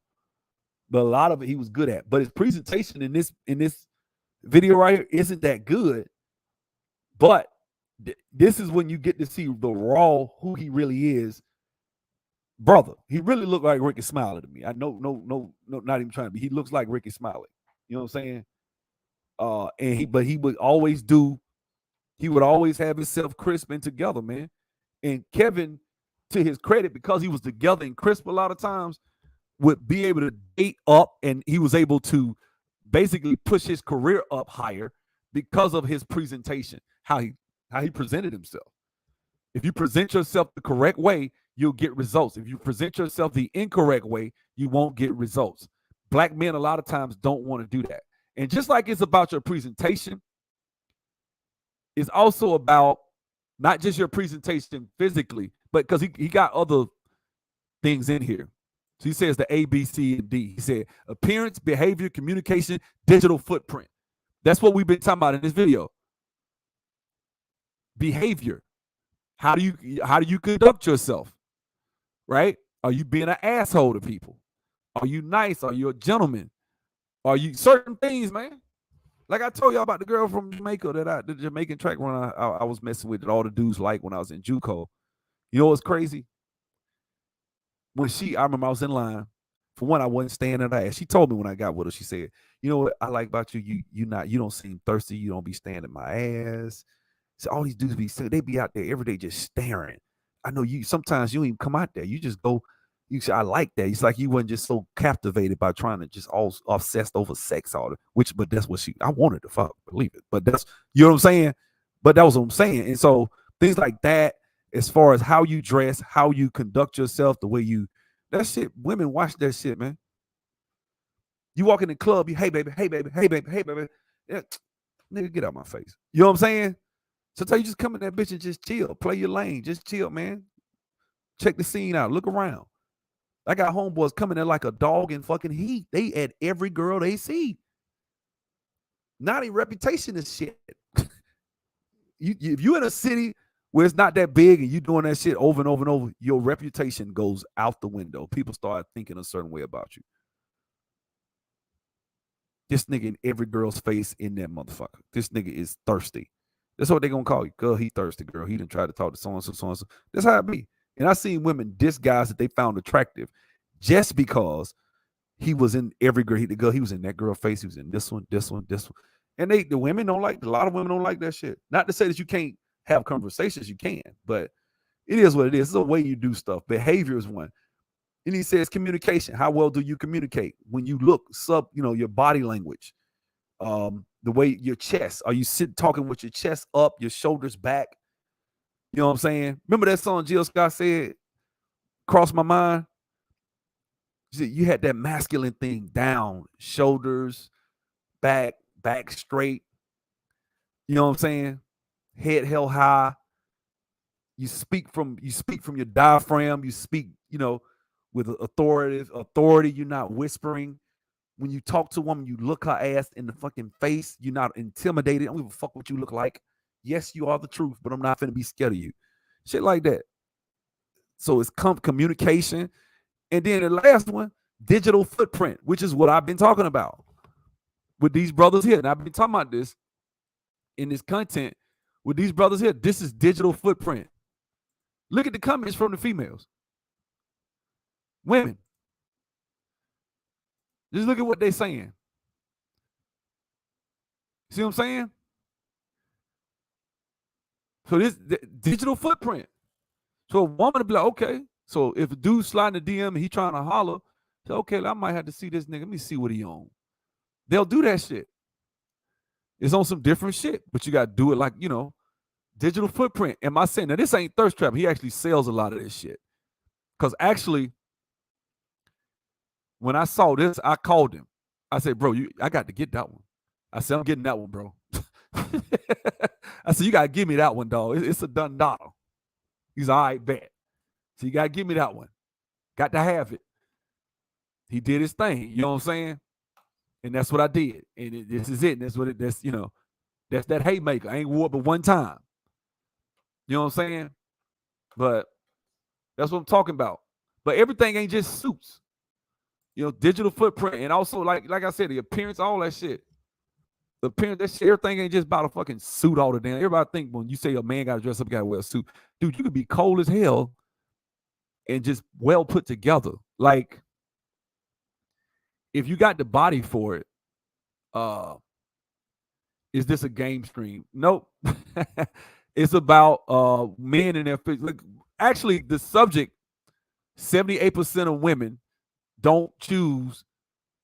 What did it say? What is it? 78% of female Tinder users only like 20% of men on Tinder. And so what this subject was about was the men not really being able to give a good digital footprint. Only thing a woman has to go off on social media is your digital footprint. And if you don't have a good digital footprint, that's your fault. That's your fault. And so I've seen brothers make videos talking about, yeah, they want thugs. I'm like, you can't look at a motherfucker picture and a lot of times and tell, unless he up there with a bunch of fucking guns or smoking a blunt or some shit. Like, you can't tell me that. Come on, bro.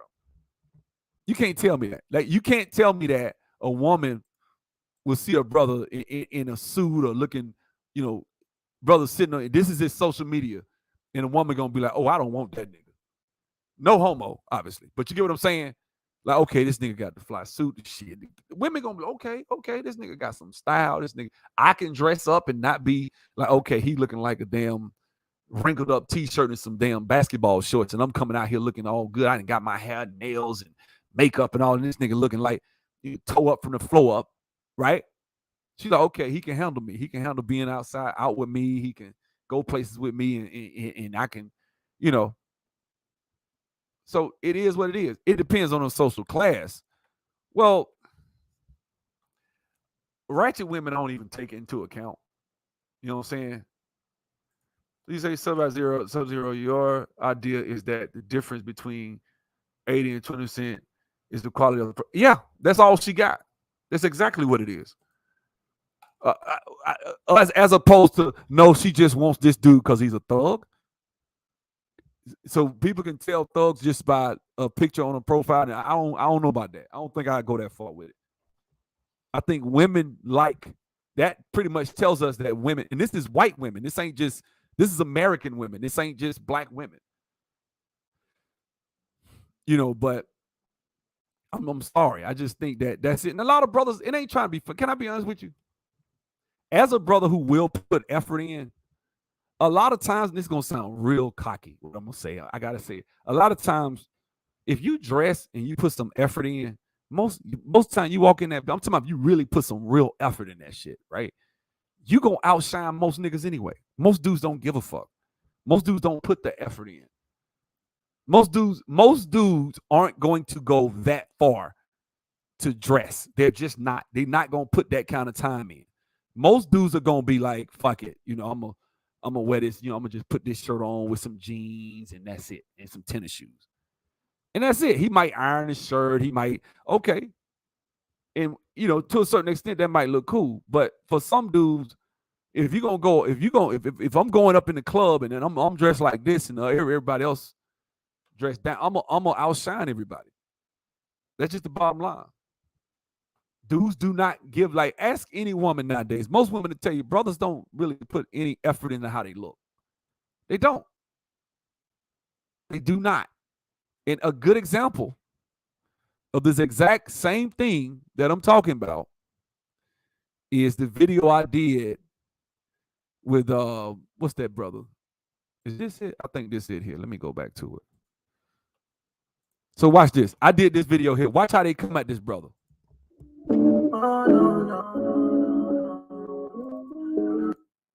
For a few hours. That was I did is I followed 3 or 4 people that were in the menswear space that I wanted to dress like. That's also a big thing on why building a network is so important, because it gets to a space to where if you have a strong enough network, it becomes very hard to fail. Especially if you take care of people, they tend to want to take care of you. So working in that environment, picking so as I went on in this video, I was doing an interview. Let me go down. And see here. So here we go. So now they really came at this brother. They was talking real reckless, bro. And that was the thing. It was like on some other shit. And I think Ray Gun and all of them remember this video. I did. They was hating on this brother hard. And I was getting mad. So I go a little bit deeper into both of them. And this is my thing when I interviewed the brother. And let me put the link in the chat for the video if y'all want to watch it. When I interviewed him, I told him, I said, man, look, this is a young black man.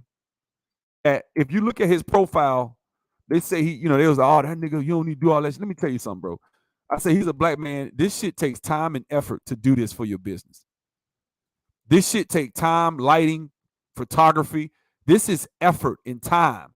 And so I really got angry with the people. And I went off on them in the video because I was like, man, why y'all disrespecting this black man that's putting this effort in? Young cat? He like early 20s.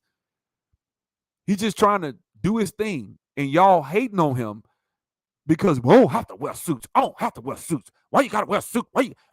That's what it was. It's always met with friction. And I'm sorry, I do believe that your social media presence or your footprint makes a hell of a difference in a space where you're interacting with women through your social media footprint. Your social, like, to think that our social media presence has nothing to do with it, that has a lot to do with it. That it just does.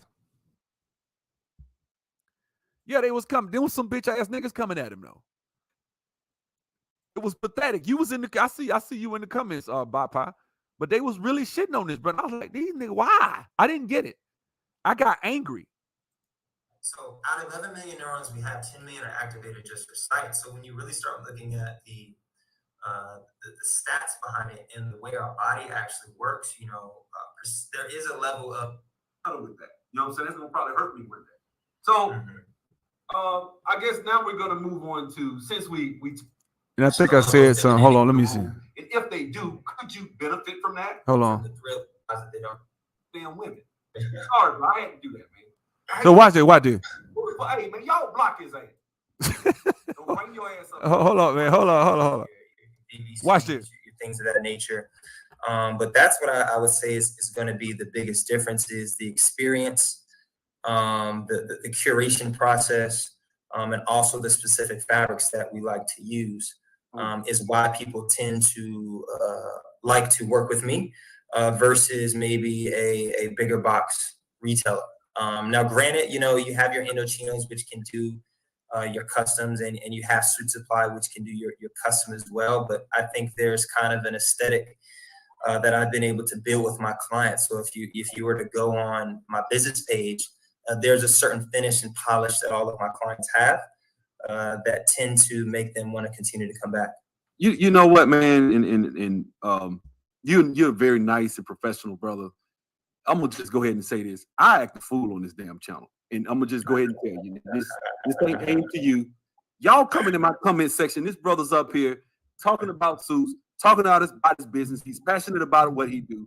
You don't want to watch. Get the fuck off my channel. Don't bring your ass up here fucking with this man. And you see he's good at what he does. Damn, y'all see the white man, they do fashion and all that shit. He come on my channel and y'all gotta be in the comments with all this bullshit. Damn.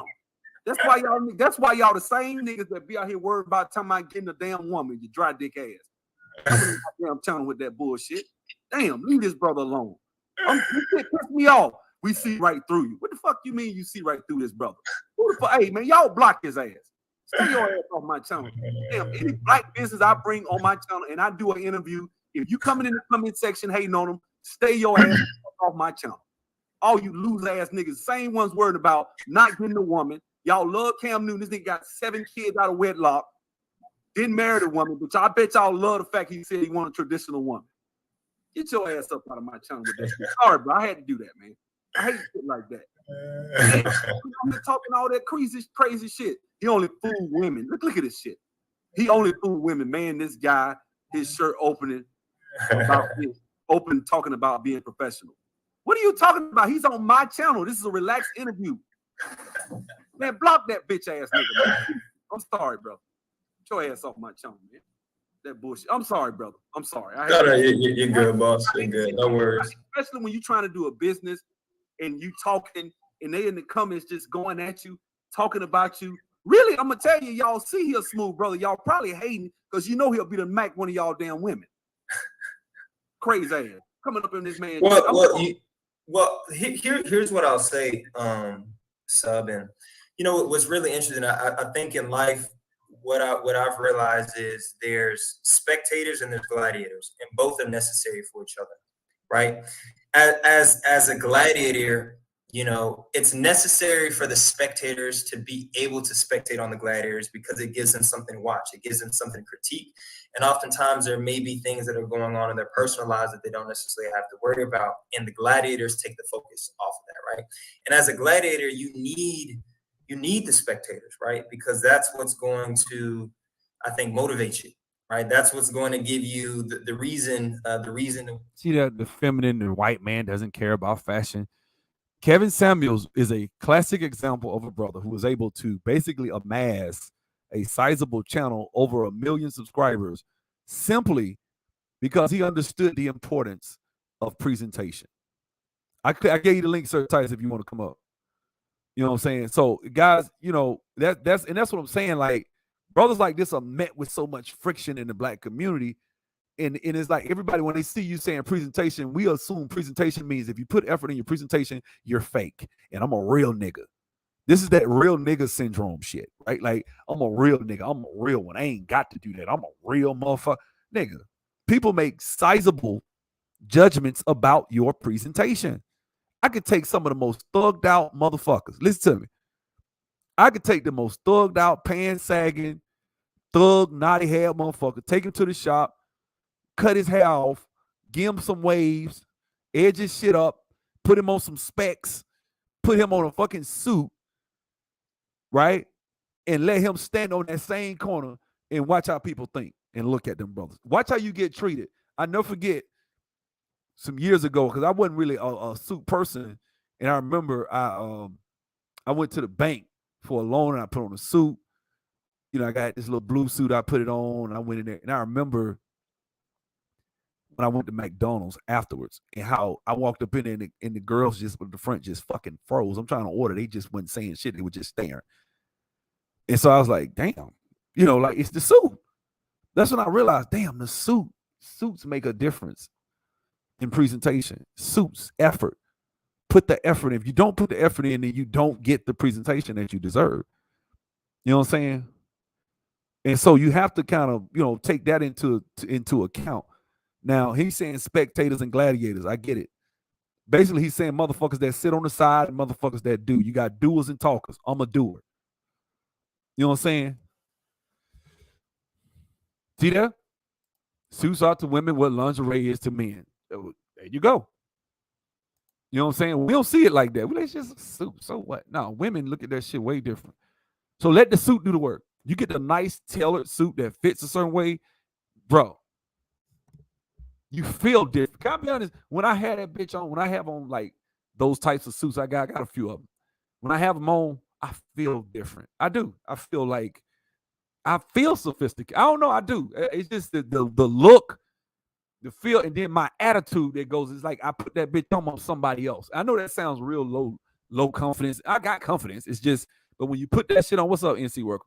When you put that on, I feel like somebody else. I do. That's the way I feel. I think that's it, man. But like I said, the whole premise of this video about 80% of men getting rejected has a lot to do with why they're getting rejected. You're not getting rejected because she knows anything about you but that picture.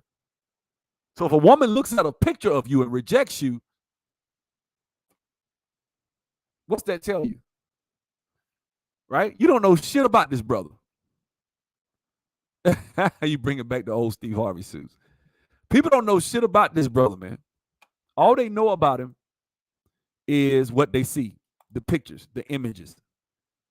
And so if you know how to take pictures and put your shit out there and make yourself look a certain way, nobody will know.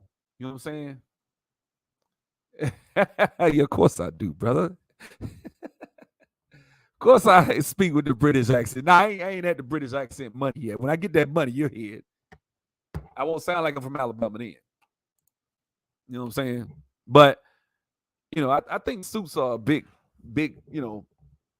thing that helps people and put people in, goes from Power, Ricardo, Tubbs back in the day, Morris Day in the time. Yeah, suits are a weapon that you should use in your repertoire, but it ain't always about suits. Sometimes it's about just a well put together outfit. It's not always about that. It might be a sweater, a V-neck. I had this orange V-neck sweater.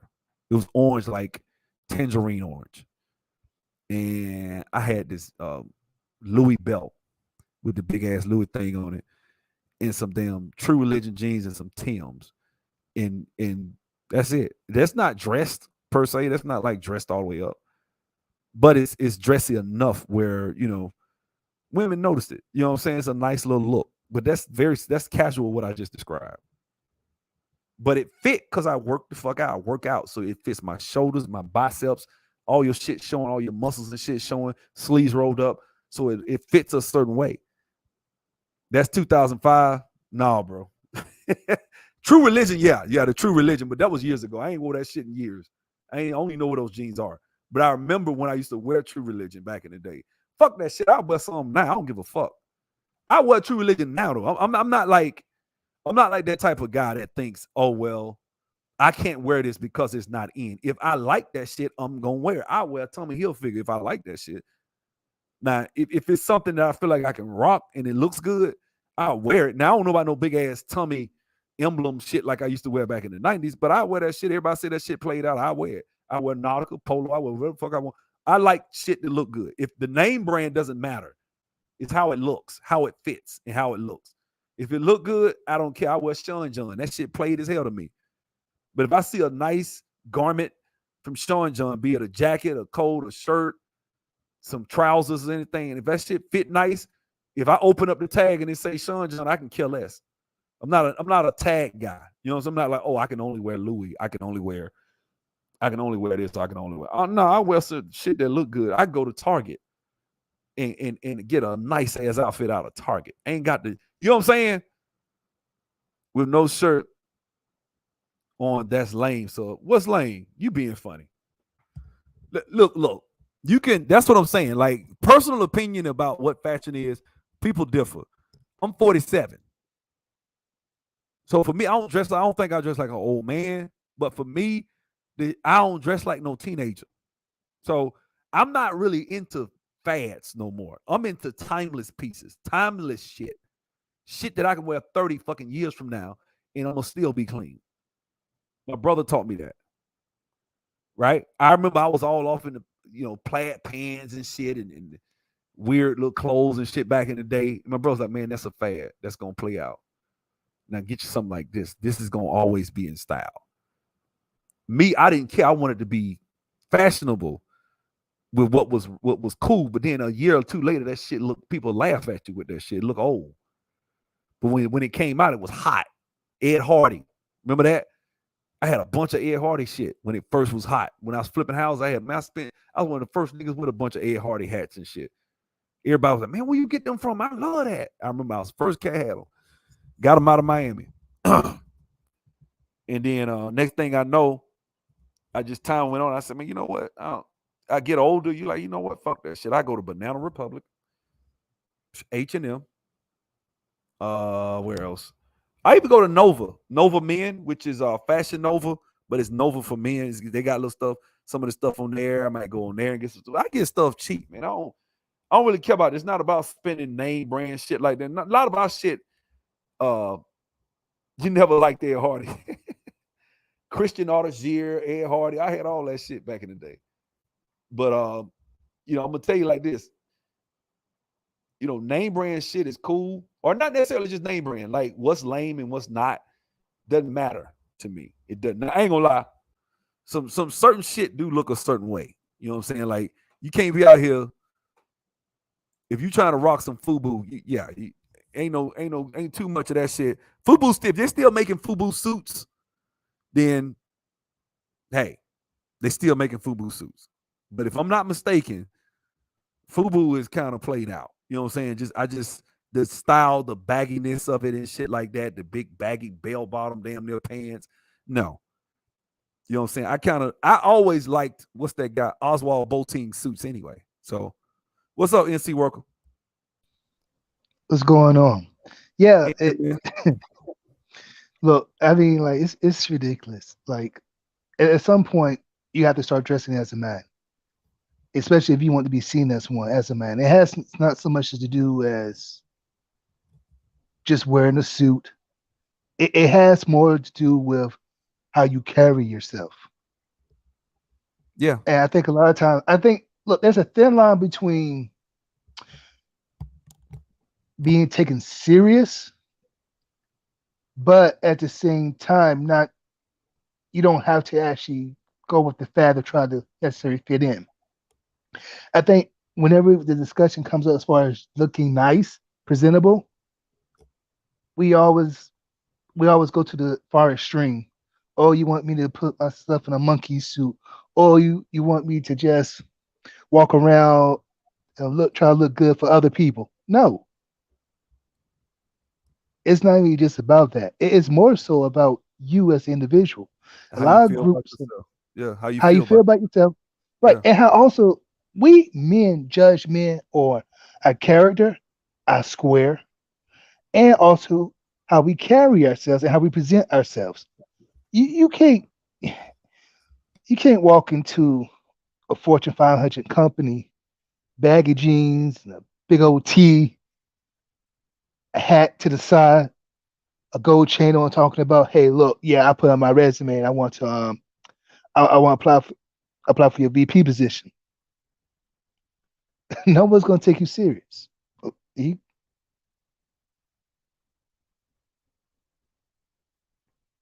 me see what you guys saying real quick.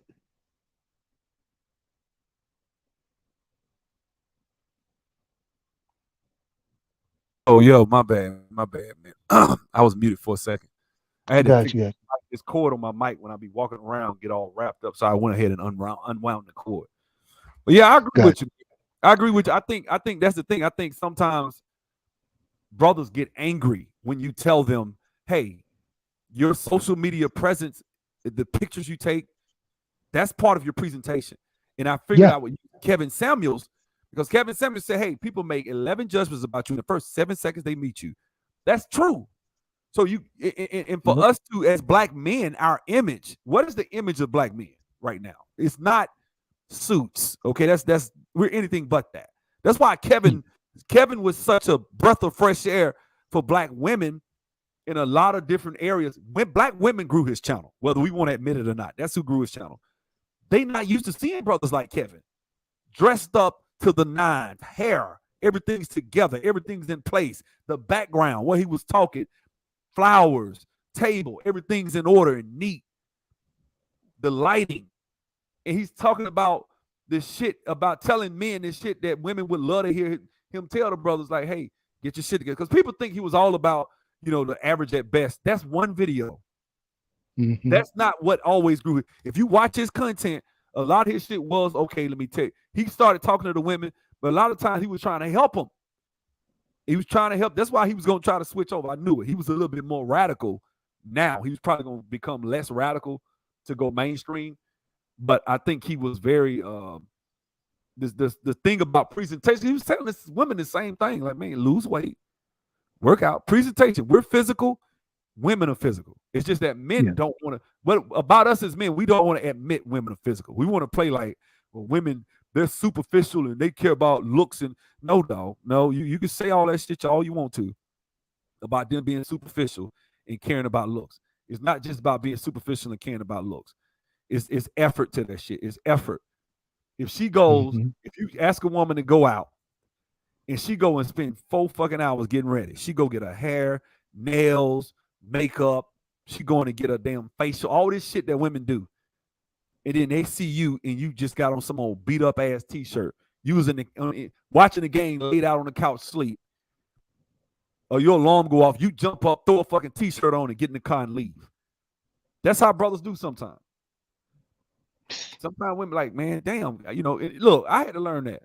Some shit you learn over time. You know what I'm saying? Yeah. Some shit you learn through experience. Like, if I'm going somewhere, for you and your woman going out, put some clothes on. Don't just, like, right now I got on some camouflage shorts and a damn Nike tank top. If we going somewhere, I'm going upstairs and I'm changing.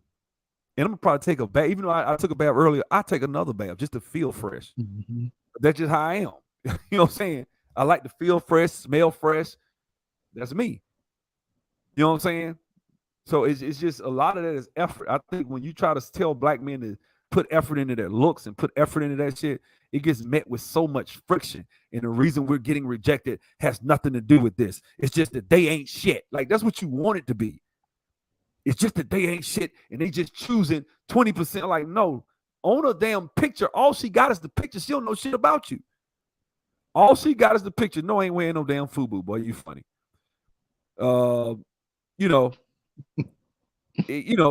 That's the thing. Like, it's just a lot of us try to say, well, nah, black women were rejecting these guys. Not just black, but women, because the website, Psychology Today, which is the subject of a lot of different content in this space.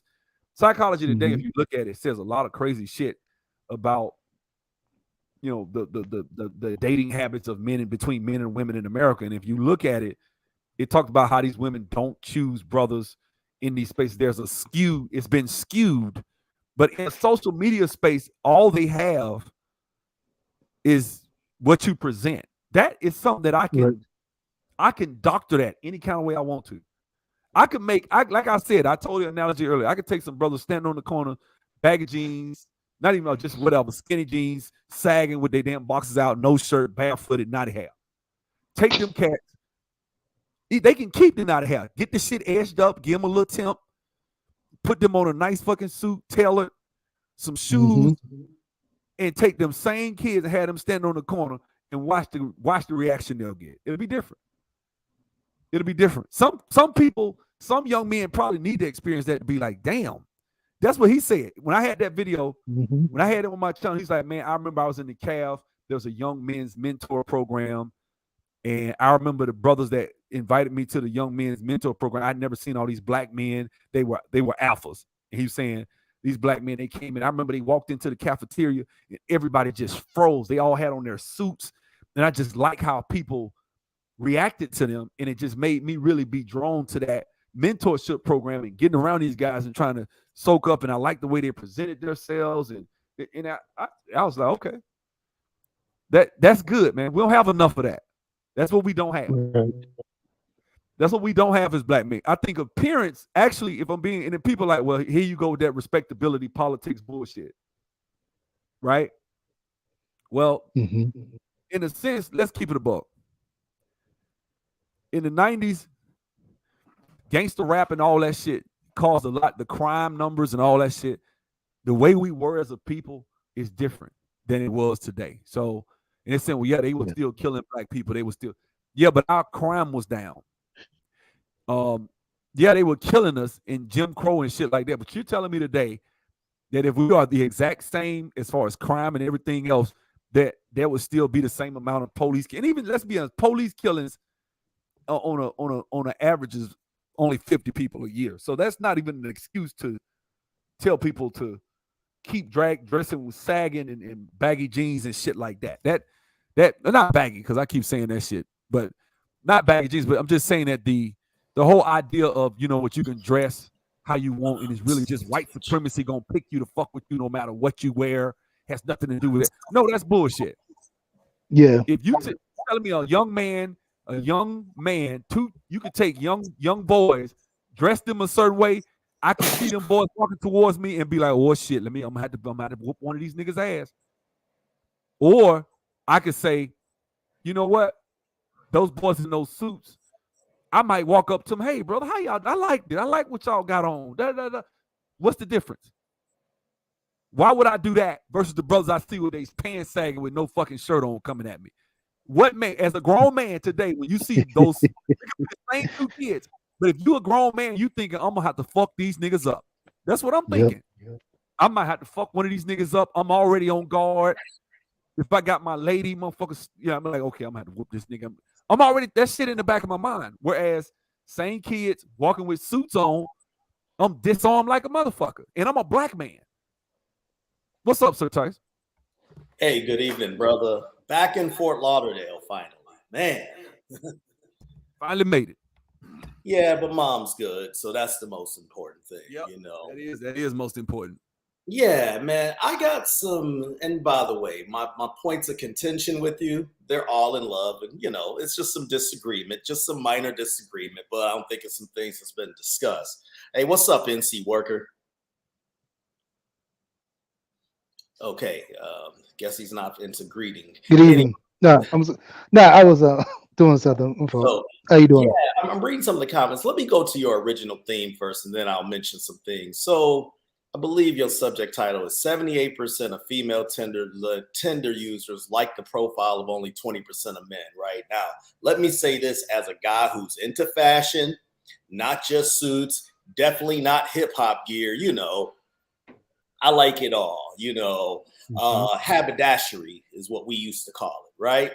So I don't think, your conclusion was that these guys look like crap.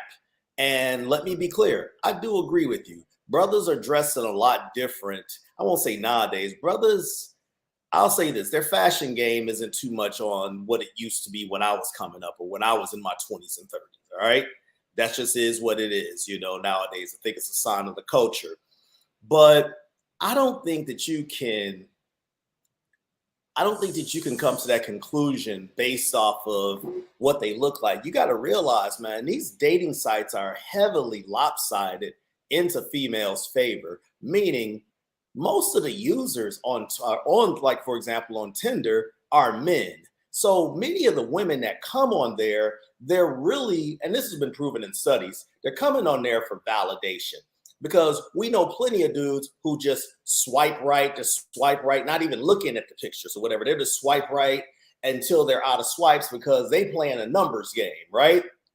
Whereas for a lot of these women,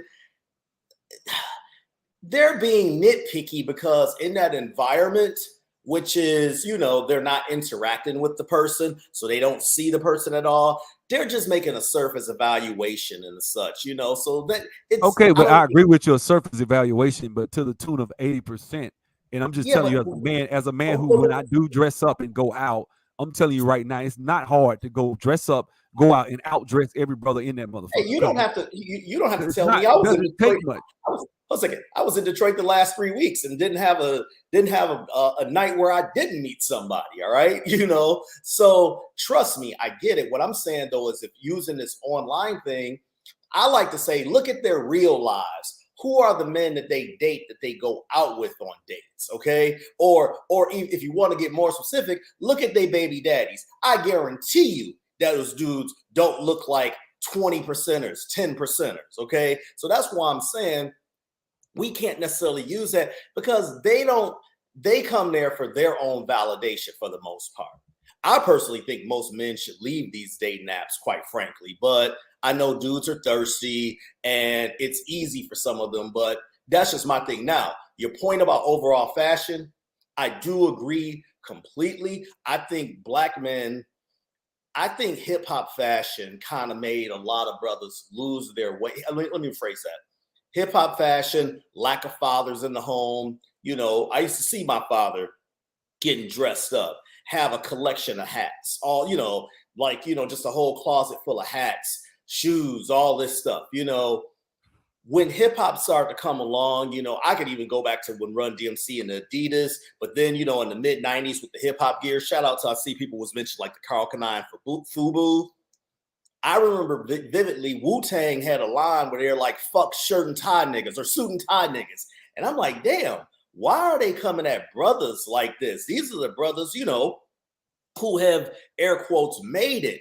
And you got look like, and this is another thing, Sub, also, I think Black American men too much how do I say this? Look too much for female validation, if you will. So I think they look for each other to validate. They want to get validated, especially in this space. Especially in this space, there's a lot of men coming in and parroting the shit of other men just to get a pat on the head from other men. Damn near borderline homosexual. I'd like you to give me an example on that. But, I could just go to any panel where right now, so on Friday night, I go find a panel. The motherfuckers gonna make the same fucking tired points they've been making for the last 8 years.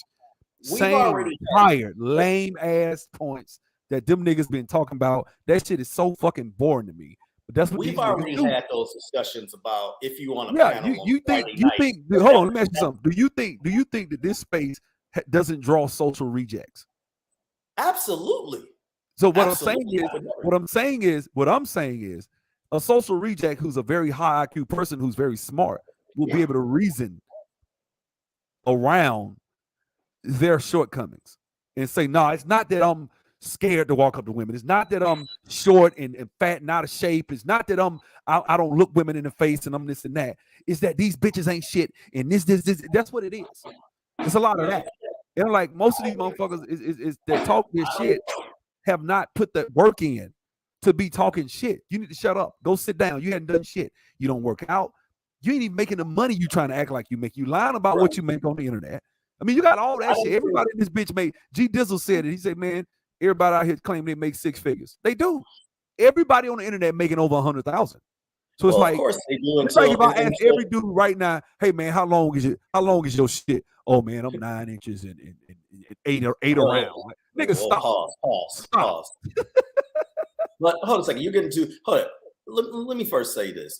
I'm going to say this. I don't think that that's reflective of 50% of the brothers. Okay, I think that we at times, like case in point, when I said about their social class, and you mentioned ratchets, and I'm like, whoa, ratchets are too extreme. Like I don't fuck with ratchets and shit.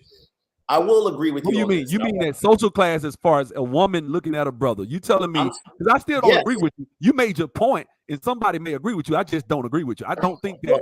I think that a lot of brothers, if you look at their digital footprint, according to someone like this brother we looking at right here. No. Hold on. If I'm in a space where I'm competing with other men, my shit gonna look like this. If I'm single and I'm on Tinder, these are the type of pictures I'm gonna upload. Well, you're gonna. If I don't, and I put on a hold on. If I put on a picture that's not as flattering, then it is what it is. I believe that shit. I don't believe that. I don't believe these dudes are doing that. I'm not calling this brother out because this brother is selling some things, and I think he's pretty fly. Pause. Okay, whatever. You know, I think his clothes are fly and all that shit. But these are clearly pictures taken by a photographer. Every single one of them, okay? They are. He is right.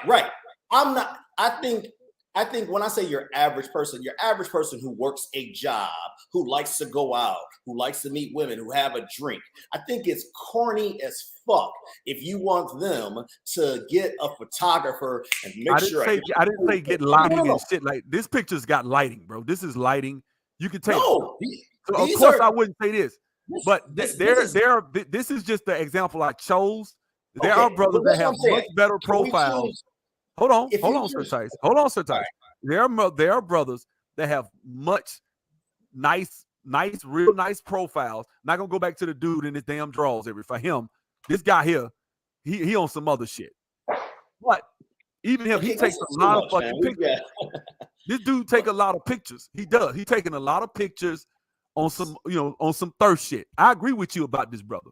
But even him, he's been on I think he was on some show with Vivica A. Fox. So he kind of like a little celebrity. If I'm not mistaken, this dude is actually like a celebrity. He got a lot of followers. Yeah, again, this is not this is not the average guy. When I say the average guy, I don't mean I'm not. You know what I'm saying. I'm not gonna do this, but I would probably be a hybrid between him as far as some of his pictures and the other dude, Jay Hines. To me, because my social media presence is something. If I'm trying to use that, if I'm in Instagram and I'm single and I'm looking for a woman, I'm gonna take time and take pride in what the fuck pictures I put up. I'm gonna put up nice pictures. I'm gonna put up and it might be cell phone pictures, but it's gonna be a nice fucking picture. And I got photographer pictures if I wanted to put them up. I would put those up if I wanted to. I got one on my damn website. Shit, I put that up. You know what I'm saying? On some real shit. Right. Like that's actually a picture that I would put on my if I was out here trying to be in the so I put that shit on my damn website. I damn sure would. That's the type of pictures I'm talking about. This is a photographer though. But I got a bunch of pictures, 2 or 3 different outfits. I wear that shit. Yes, that's what I would do. You damn right. I will put that shit. Guess what? If I'm on Tinder, this the type of shit I will put up there. Yes. Well, that's where I think Tinder. I think the deck is stacked against most guys on Tinder. To be frank, now if you're traveling, if most people on there are female, then by default men. Then by default, it is stacked against you. Right. Because a lot of dudes are trying to use that, but you still. I'm gonna tell you why is it that the decks is stacked, and certain dudes go in that bitch and kill, and other dudes won't. Because I'm glad you said that, because you touched on something earlier. Like you had said something to the effect of many women aren't into lighter complexion guys, right? You said that, right? I'm not trying to put you on Front Street or anything like that, but you had mentioned that earlier, right? Okay, get this. I grew up in the era when women were interested in lighter complexion guys, just like they are now. It's just no. Let me finish. I'm gonna bring it home. A lot of women, bruh. I mean, you know this. I'm just, we talking brother to brother. A lot of women, especially the 15 to 35 demo, they're still very influenced by whatever the current propaganda is. Okay, so that's gonna often steer their preferences in a sense. Now, if you're a so-called lighter complexion guy, I can't believe we still have these complexion games, but I get it. It's the nigga shit. I'm not playing that. I'm just saying heavy D, women traditionally don't prefer light-skinned black men. That's the tradition. Now, I'm not saying that light-skinned black men ain't eating. That's a lie. Right. Well, that's what I'm saying. They are. But my point is that, like case in point, I remember when the roughneck dude, the roughneck architect, which came up, which was the beginning of the stereotype of they like thugs. So what's that? The early 90s going on. I would say probably late 80s. Yeah. Yeah. You had goofies who wasn't who wasn't anything trying to pull that look off, and it was working for them. So my point is, how sincere is it? Now, the reason I don't really, I was gonna say the reason I don't play the Tinder game. Well, Tinder, I've been, I don't want to say catfish, but either the I wouldn't fuck with Tinder. You don't need it. But what I'm saying is, you don't need Tinder to go off. I'm just talking about in certain instances when everything. What I'm talking about, look, every man's not gonna do what we're saying. Like he said, speak as if you're the guy making 40 grand. There are guys I know that make 40 grand. You go in their social media presence. I can do this. I don't want to put this brother out there. But I know a brother I went to school with. His ass worked for the state of Alabama. Mm-hmm. This nigga social shit is crisp. I just don't want to put him out there like that. You know what I'm saying? But he's always been, ever since we were kids. This nigga was like a GQ fucking model named JJ. That nigga was GQ every fucking day. He could afford the expensive. His parents would always get him the nice shit. He would always have that shit. I ain't had the money. This nigga kept his hair crisp. To this day, he a grown man. His pictures, the way he take his pictures, he got a beard. Now he done lost his hair, but he got a beard. The shit edged up. He always crisp. This nigga kept him a bad bitch. Always. Well, let me ask you this. You say JJ 40, you say he's 40 grand? Yeah, JJ don't make no damn money. JJ don't, man, I bet you JJ don't make no money. Ain't that the problem then? This nigga's putting more, this nigga's putting more into let's be honest. I'm not, but we can't shame the man for putting in effort in how he looked. That doesn't mean he's spending all his money on clothes. I can. I can, because nigga, you more concerned with what these bitches think than putting more money in your pockets to whereas you can. Well, how get you know this that shit. though? How do you know that, Sir Tice?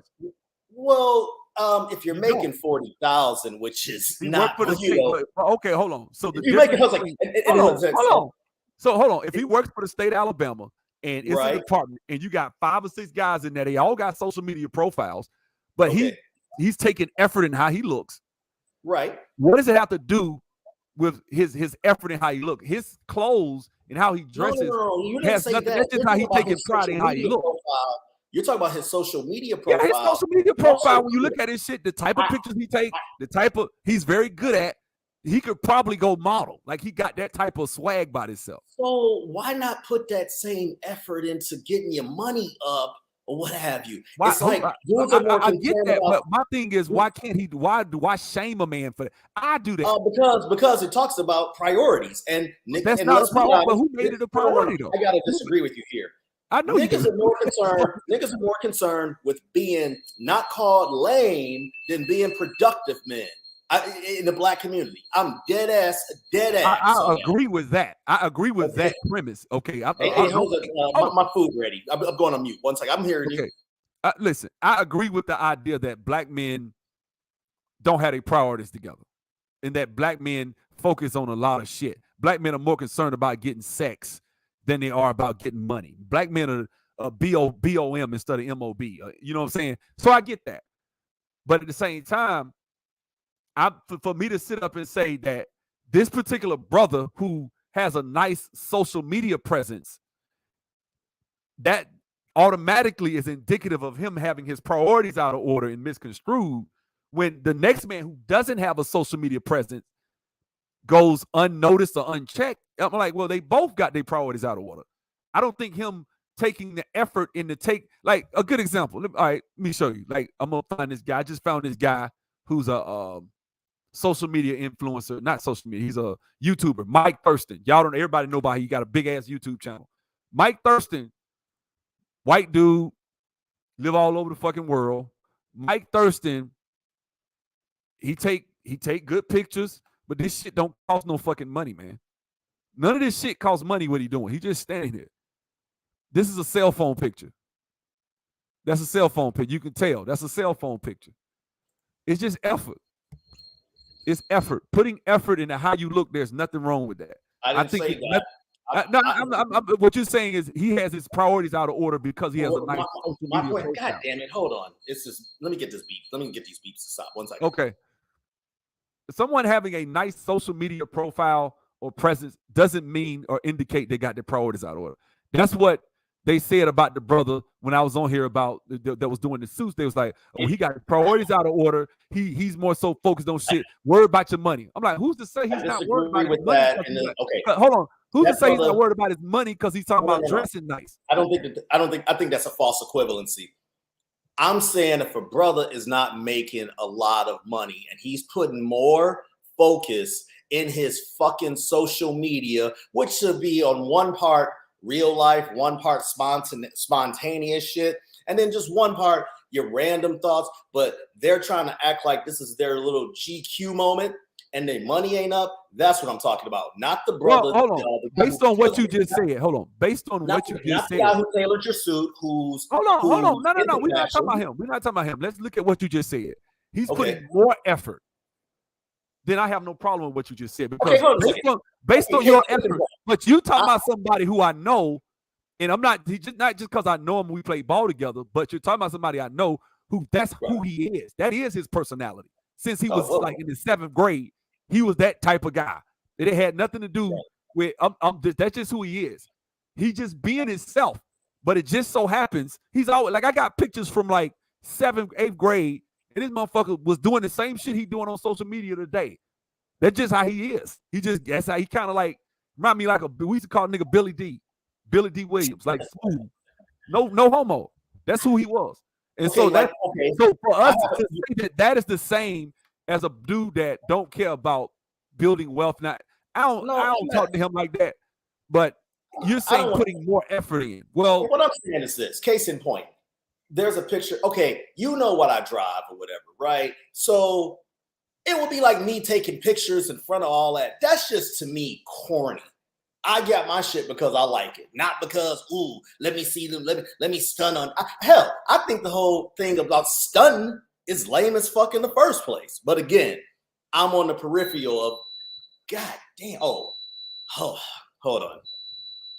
I made my general. I think when somebody, it depends. I mean, in certain instances, people flex for other reasons politically in certain spaces. It's not always try to show you got money to throw around. Sometimes people do that for business purposes. Okay. I'm not okay. Can we throw out like I think his name was Jamal. JJ. Guys who are in fashion, trainers, haberdashery, tailors, all this. Let's throw them out because they're less than 10% of the people of the actual population anyway. Okay, what I'm saying is, if we now you only got that other 10% that are jawline. They the only ones that, so that's that 20% you're talking about. Well, okay, so yeah, you can if you want to go there. I'm saying that in order to move up the ranks, you need to put effort into. If I'm going to, if all you have is a picture to speak about who I am as a person, damn it, it's gonna be one of my best pictures. That's all. So hold a second. It's okay. I want to be clear on something. Okay, I'm not above the fuckery. Even for Freedom, I think I saw Freedom, or Friedman. My bad. I saw Friedman. He said you should post this picture, right? It was his before afters. I think I showed you, right? And I did, and I saw a crazy response, and I'm like, that's curious or whatever. But again, I just think my simple point is I think when you not as a so-called influencer, a fashion person, or a fitness trainer, when you're doing this, you're just a male attention whore, and it makes you look you're basically a male. I don't. You know what? I don't think it's your place. And that's fine. Hey George Gibson. I could give a fuck. Hold on. It sounds like I got the point. Okay, I don't think it's your place to sit and judge on some man and how he takes his pictures on his profile. No. Hold on. What I'm saying is, okay, let's say me, right? I'm trying to compete. I'm trying to get in the men's physique shit, right? So if I get in the super shape and I'm looking like this dude, I'm like Mike Thurston, like just on this level, and I post like 20 pictures. I do a photo shoot because I probably will around my birthday. I do a shirtless photo shoot. I'm gonna post them motherfucking pictures. And I'm that's gonna cool. post them bitches. Hold on, because damn it, I look good. You know what I'm saying? And I'm 48. I'm turning 48. I'm looking good. Damn it, I got 7-8% body fat. George, and I look better. I look better than these niggas. I put the work in. Damn it, and I want you to see it. And yes, I might. Guess what? I might get some chicks like, putting little heart emojis. I don't give a fuck. I wouldn't give a fuck. I get that. Let me first say this. Who in their feelings, fam? Well, hold on, brother. This is my home, bro. I'm not in my feelings. Brothers can disagree exactly. and not be about somebody in their damn feelings. No. Let me say this because I'm sick of this shit with niggas. So it's always these low IQ motherfuckers who, if you disagree on something or whatever, you just hating. Hey, dude, I don't think that LeBron James is the best player ever. That mean I'm hating? Y'all have gotten so programmed into thinking that any type of opinion that you don't share is hating. Go fuck yourself. Me and sometimes we cool. We talk all the time, man. So it's not like that. You know what I'm saying? We disagree. I just think that it's okay. I'm like, I think it's okay for a man to take pictures and post them on his social media. I really don't see shit wrong. So you and I both know. But I do think, hold on, I agree with you in that the dude in the fucking underwears spreading his fucking legs every 4-5. I'm like, man, hold on, bro. Like, what are you doing? You on some other shit. Okay, you're talking extreme. We both know each other's fitness journeys, right? We know each other's this or whatever, right? Okay. Was there before, gonna soon be there soon, or what have you. My thing is this, what they say, you want with me shooting in the gym. I don't need your adulation on the after. I didn't need it before. I don't really want it in the after, but that's me because I believe that when you do this stuff to put into the public, the same public that you're looking for is the same public that'll try to throw darts at you when you're going down or what have you. So I get my vibes from my vibes. Yeah, but let me ask you something. What if I put up a picture and we just having a conversation? Right. If I put up a picture, right, and I'm ripped, and then some shit happened. I'm not finna go to social media and pontificate about my emotions and how I feel. I never you ain't gonna ever find me on the internet talking about a woman or talking about something going on in my personal life and y'all women this and that. You can find that. I don't do that. I hate to see people do that shit, but you put your emotions and your life in your social. I don't believe in that. There's pictures I take where I take a trip or we eating out. I might take a picture of the food or some shit. And then I might take a fitness picture because I'm in the fitness heavy and I like what I'm starting to really look a certain way. And I'm like, damn, even I'm noticing it. I'm like, damn, I like what I see. So I might take some pictures. Fuck it. Yes, I will. Because most of the people I went to school with, people our age, ain't in that type of fucking shape. And if I can do it and be an inspiration to my, and we're not even disagreeing. I'm just saying in general. Right. If I could be an inspiration to my friends or people I work out with, people I go to school with, be like, damn, man, he look good shit. I need to get my shit together.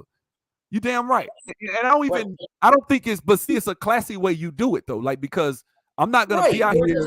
I'm not going to be out here in some fucking draws. I'm not going to do no shit like that. I look at it like, no, so you're not kind of saying the same thing. I think of it like, is it within the context of the situation? So for example, I'm going to a pool party this weekend. Who knows? I may snap some pictures depending on how the females look or whatever, right? But that's a situation where people are going to be dressed like that. Whereas it's a little bit different where let me make sure, basically like what women do right now. Every time you go out, you see them holding the phones up, trying to get the right angle. You look at their phone, they've already snapped 100 shots trying to find, it's just like, damn. And I hate to see people like that can't live their fucking life. They're worried about the phone and, let me take a picture. Man, damn, just live. Right. Like, that's why you don't see, I don't have a lot of pictures. I probably got 20 pictures on my whole fucking profile. 20. You know what I'm saying? I'm talking about all these years. I've probably taken 20 pictures. Now, the pictures with the photo shoot pictures, I didn't even put those up on my Instagram. Those pictures aren't on my Instagram. The only time that they'll show is when somebody tagged me. Like my wife put a picture up about from birthday and said some stuff.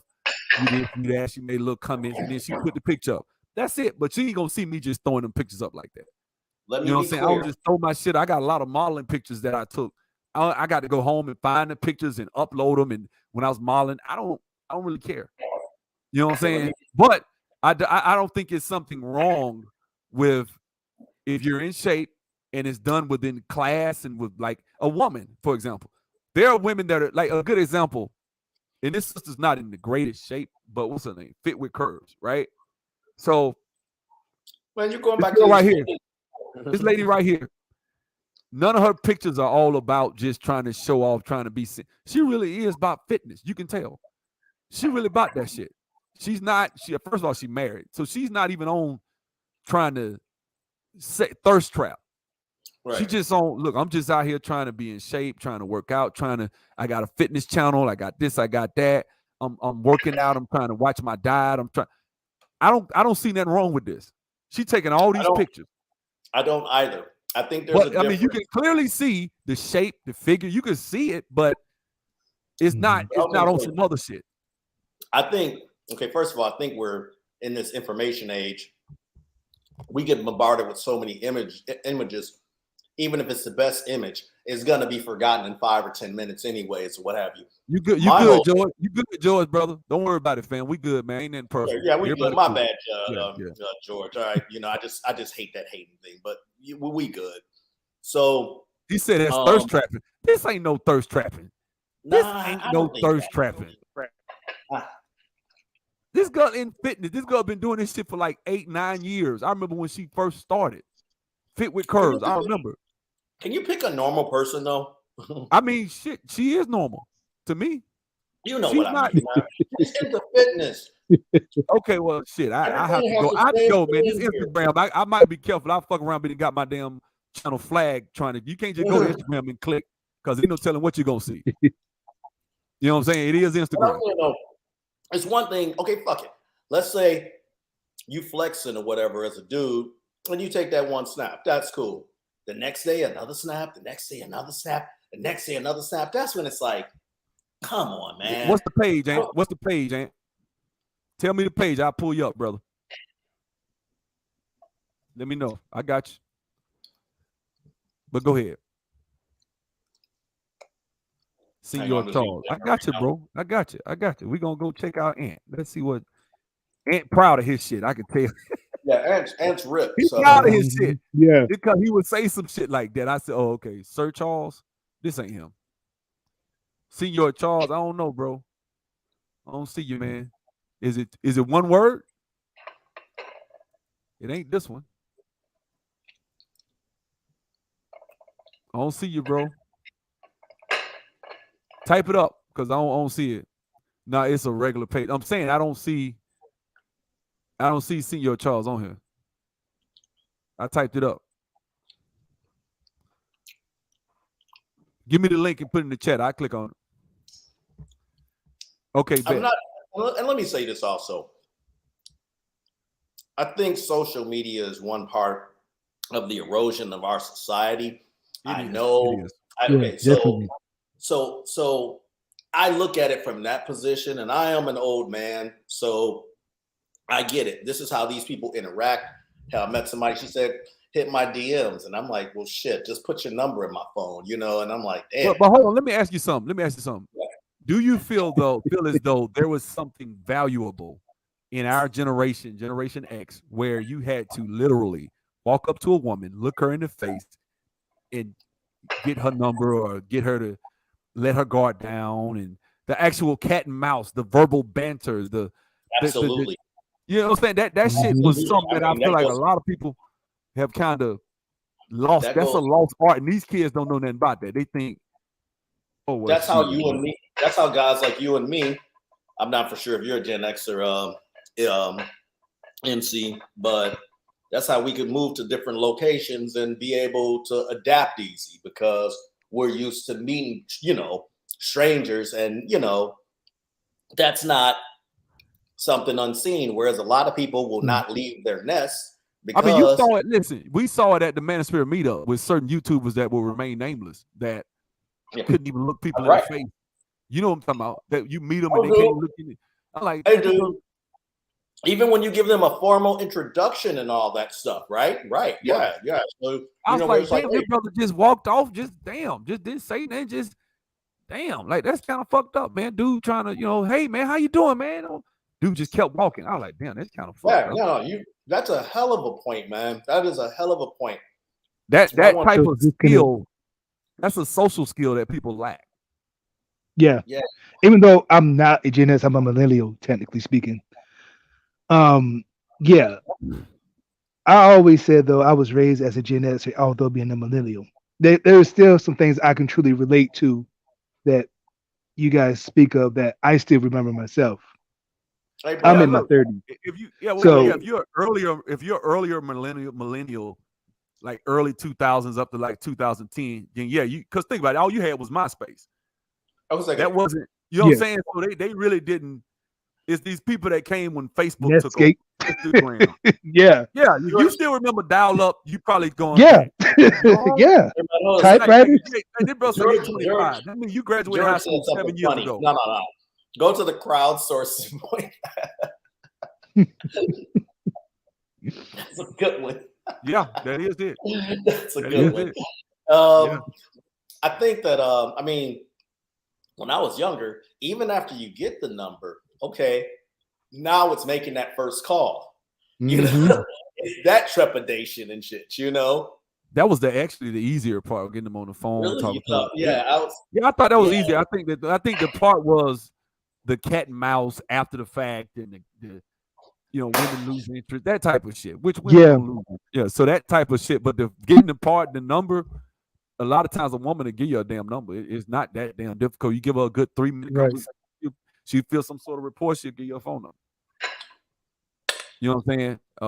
I don't think there's a right and wrong with people and how they look at social media. I do believe social media is very destructive, but I don't think the way I engage social media in a way another brother would engage it are different. If I'm in a situation and 80% of people are succeeding, are failing, and 20% are winning, I would go examine that 20% and see what they're doing and see what the difference is and say, okay, so I'm like this and they like that. they like this and I'm like that. So let me fix this. Let me change my shit around so that I can meet that criteria as well, and see if I can get some more success from this instead of But I just think thinking, oh well, success it on just shows Tinder, that. Say it again. success on Tinder is different. Well, I mean, Tinder's a shitty website. I'm just talking about it in general. Yeah. Well, no, I'm just saying. I think success in okay. Forget the Manosphere meetup. Even I've been on Facebook group meetups, and it never effing fails where the Mr. Class Clown ass dude that everybody likes comes out.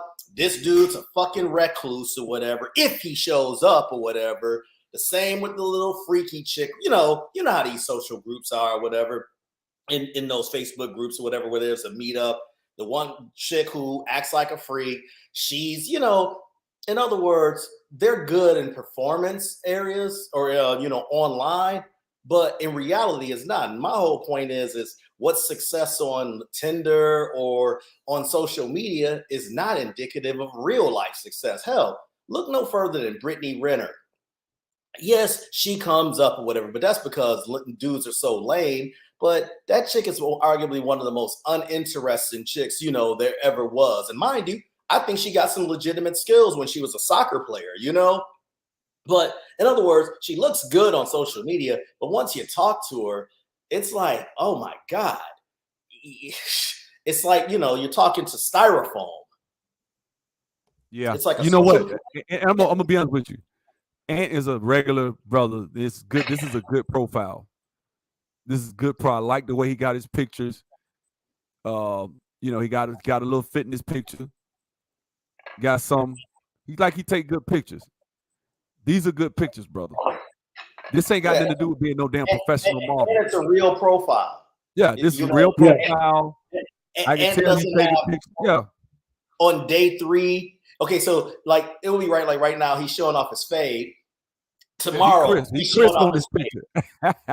He's showing off the next fade. Today is. Yeah, okay. Now I'm showing you. I'll be at the gym. I'm about that. Here's tries the next day. Yeah. So it's a little something. I'm gonna give you the smile.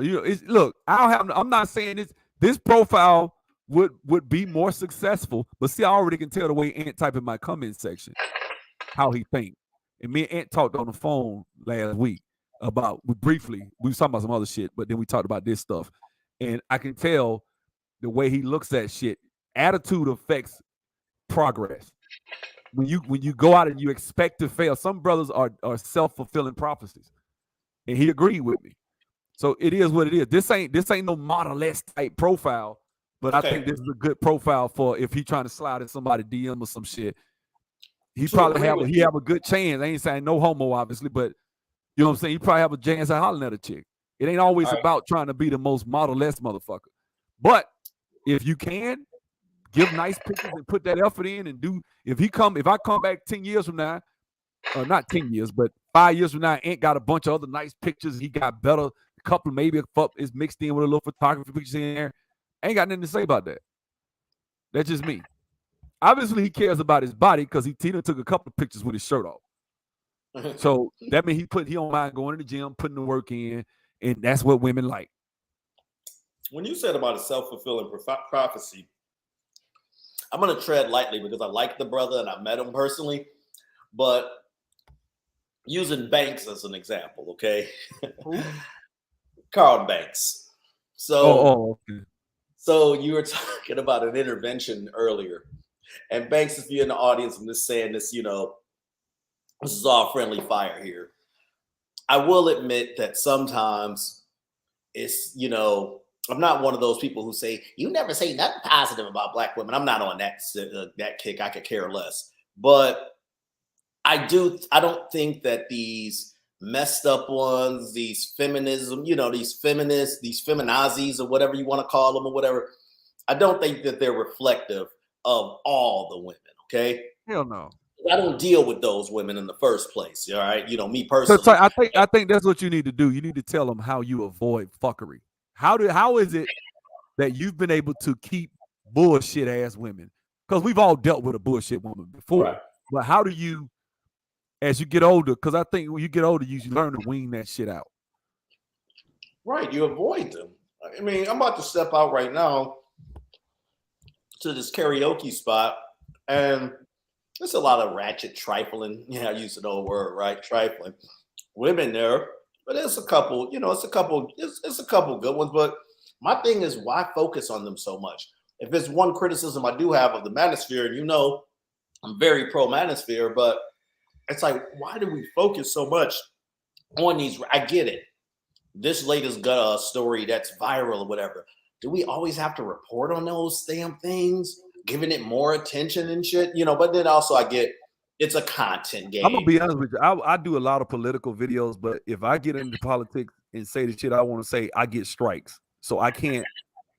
Lately, up until probably October, I'm not gonna do no real serious shit. Because if I come on here and talk about this pedophile shit or some of this shit I see going on, I might turn the fuck up and say what I really feel, and then Right. I'm getting another strike. You know, I already talked to you about that. So they on my ass. YouTube is heavily watching my channel. And so they take my shit down midstream like they did yesterday. They fuck with you. And there wasn't nothing wrong. That video went right back up like 2 minutes later. I'm like, why y'all took my shit down? And so, it is what it is, man. But here's my question for you. Tying back to this topic. Why do you think, forget fathers in the home, because there was a lot of fatherless dudes that got a lot of females coming up or whatever too. Why do you think social skills are down with a lot of the young men? I think because they don't, I'm going to be honest with you. You have to, we watched Conan the Barbarian, the original Conan the Barbarian. Remember when Wilt Chamberlain and Arnold? Remember? Arnold Schwarzenegger. Remember he was walking around the thing. He was a little kid. Then they showed him his back had got all big and muscular. And he went and they threw him in that thing to fight. And he had to fight and learn how to fight. It was either kill or be killed. Right. I think our generation, it was a kill or be killed mentality. And like the popularization of people like Too Short, of people talking about, like even with Lil Jon, they say you tricking off with them hoes. We don't, we always look down on people spending money to get women. I did. When I was a kid, when I was a kid, there was a guy named Lil E. He was a drug dealer. Lil E would buy girls. He would literally buy them, pull his money out. Yeah, he would be trying to buy girls, right? And we talked about his ass like a dog. I remember sitting there, everybody was laughing at this lame ass nigga. You can't get a woman, nigga. You ain't no real. They used to say that. Like when we were kids, what would they say to a guy like that? You ain't no real nigga. You this, you that. You can only you lame. You lame, nigga. You can only buy these. You buying these hoes. These bitches don't fuck with you, nigga. You ain't shit. That was my generation. And then we got older, and it was like, well, damn, if I can't do it myself, I feel lame. If I feel like a lame ass nigga, if I go somewhere and I'm scared to talk to women and I'm all shy shit, and I'm going home and ain't talking to nobody, and I'm doing this shit every day, all day, I'm gonna have to break out of that shit eventually. This generation, they'll go somewhere and be content. They'll stare in their fucking phone and won't even see. I don't disagree with you one bit. Let me jump in because I was gonna say, you remember we used to count who had the most numbers. Then it was, I only got 3 numbers, but they were flyered in all 5 of your shit. Yep. And we would turn it into that. It's like, okay, I gotta give me some quality. Now, what you said about this is the one negative thing about online again. You seeing your peers, is their life real or not? I mean, not to go on a tangent, but I saw something on what's that site that everybody goes on now? TikTok. And how the algorithms are completely designed. I mean, more than FB and IG, they are completely designed to get you on into a crazy vortex. So, for example, they have like depression videos. You watch one depression video, here comes another one in your feed, and because people who are on that, it's designed by the Chinese to lower our IQs. They literally said they designed it. Their algorithm in China for their equivalent to TikTok is if you invent some shit or you figure out a math equation, you'll get 1 million fucking views. Whereas somebody over here, you stick a worm up your nose, you'll get 1 billion fucking like dumb shit like that. They set it up like that. They said that they built TikTok to literally lower the IQs of Americans. That's what the Chinese made it for. if they weren't low, it's already low. But back to this old school versus new school, or how you learn. It's kind of like I think I would love to hear you this from a hooper's perspective. It seemed to me when y'all was coming up, I can speak on the sports that I played, but I would like to hear it from your perspective. You were playing formally and on the street, and basically, it was who get picked or whatever, right? Whereas now, a lot of the kids who are coming up, they just strictly playing organized ball. And I'm not saying that you can't learn something from on the street or street ball, but it is a different setting. Not only just play, but you get more reps in. You get way more reps if you can play Monday through Friday, Saturday, Sunday. Whereas if you're only playing twice a week with coach and you got a coach and he teaching you drills and you can learn, but you're not gonna get as much reps, man. Reps is important with basketball. You gotta do it over and over and over and over and over and over. Even if you fuck up, you gotta keep doing it. And the thing is, and you gotta learn how not to care about fucking up in basketball. Right. You gotta get the reps in, because what happens is you get better. You get better when you're going up against better players. You get better because that player, he may take the ball from you, or he may block your shot, or he may cross you up and shoot a jump in your face. Then you figure out, damn, okay, next time he did that, that shit stick in your mind. Okay, he did me like this. Okay, next time I'm gonna do this. Next time I'm gonna do this. He'll do something different. Oh shit, he got me right there. Damn. Okay, I'm gonna do this. I remember I went to AUM and I was playing against this guy that was a college ball player. I was in like the 10th grade, 12th grade. That nigga wet my ass up. I'm telling you, that nigga, he was quick. I'll tell you something. That motherfucker was fast with that rock. That nigga was shooting like Steph Curry. He was way out there. Woo! That nigga shot that bitch, and I'm on top of him trying to block that shit. He shoot this big high-ass arching jumper. That bitch fall right in the net. And everybody started laughing. Because my homeboys, they was laughing because they was talking about that man. Because he played for the team, but they was like, yeah, get in your senator stands. They were trying to be funny. And then they laughed all the way home. Man, he wet your ass up. I said, all right, my nigga, next week, when we come back out here, I want you to check that nigga.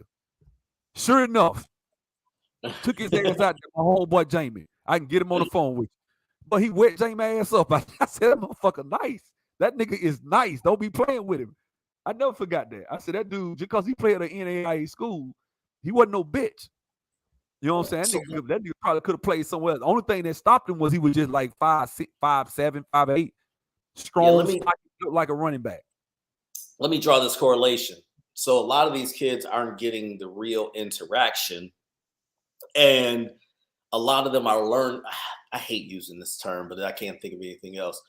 A lot of them, their social skills are coming just from these devices, which is basically not having social skills. You know what I'm saying? So thus they're not getting the reps. Every female you approach may not be available, but she may still be cool, or, she may have a friend. And that's how I always approached it, like, okay, I'll probably get something out of the deal, or even at the bare minimum, just some conversation, to whereas I'm not looking at this as, damn, she wasn't feeling me. Fuck you, bitch, or whatever, or it's like, nah, it's not even a rejection. I don't even got to look at it like that. Plus, just like I'm feeling, she's trying to fill me out, I'm filling her out. Like, damn, maybe she looked good, but is this somebody I really want to talk and interact with? Probably not, but you get that from that conversation you're having with them.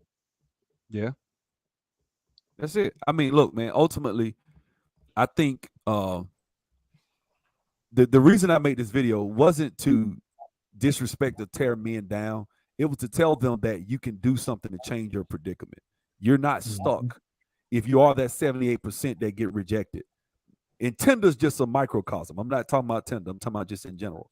If you feel rejected as a man, there are things you can do. That's why I went and got Kevin Samuels. Kevin Samuels, for all intents and purposes, as much as he said he was a 9, he was not a 9. He just wasn't. Like, I like him. I mean, as far as his, seemed like a nice guy. In certain instances, he was an asshole. But this brother's not a 9, man. He's just not. And I'm not trying to drag him. But to his credit, what did he do? Like, he didn't look like this all the time. This is like when he first got started, I can tell. But you can tell because don't nobody wear no damn earpiece on their ear no more. People stopped doing that shit 12 years ago. But what I think, so this is an old video. You can tell. Plus, he got the attic up there. It's just, You know, so he up in the attic at somebody's house. Like, you know, it just don't look. Kevin didn't do shit like this. By the time he got his shit out there, it was polished, it was together, it was crisp. His clothes, his hair, everything was in place. I gotta add this, and if I can land on one tip, he says this, but I knew it long before him. Brothers need to invest in a tailor. Find a tailor, man. Yep. It's fit over function, you know. Yes. A lot of guys just buy off the rack and shit, which blows me away. Yeah. I think a lot of times too, a lot of guys don't know about tailors and what they're really there for. A tailor is like your fashion doctor, you know. Especially a good tailor is going to help you with your fabric, your clothing, and he's also going to make it sure that by the end of the day, it fits you. So that way, when you walk outside, you are truly representing, and you're truly representing yourself. Bro, the way Jay Hines had that suit fitting, the way it hugged around my side. Yeah. Like a good suit hugs you around the side. It doesn't sit out. See how that suit going straight up and down? It looks like it's off the rack. That's why I say I don't like the suit. A good suit, you see it pulling in a little bit, going in and hugging your chest and your side. Not crinkling too much in the front when you tie the button up, but just comes in and just tailored a certain way. The back, and then the back goes inside of your back. It curves in and comes out like a C. That shit, bro. That's how a good tailored suit look. You can tell a tailored suit. Yeah, I agree to that. You know, it just looks different and it looks more expensive, even though it's $150, $200 suit.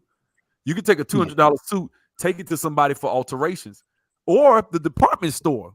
If you buy off the rack at Macy's, they will tailor that. They will actually. I don't know how. I don't know how in the hell anybody can just buy a suit off the rack, you know, and not get it. Some suits you can. Some if you got the frame for it, you can. Certain dudes, like, I ain't trying to be funny. I ain't not trying to brag. I can buy a suit off the rack and it'll fit and it'll look tailored because I just can. But not every guy can do that. Some guys, based on your body type and certain things, and that's not a bad thing.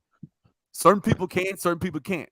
Even if I did though, if I wanted to really pop and really look nice and not just look like straight up and down like this suit does on Kevin could probably buy off the rack, but you can see.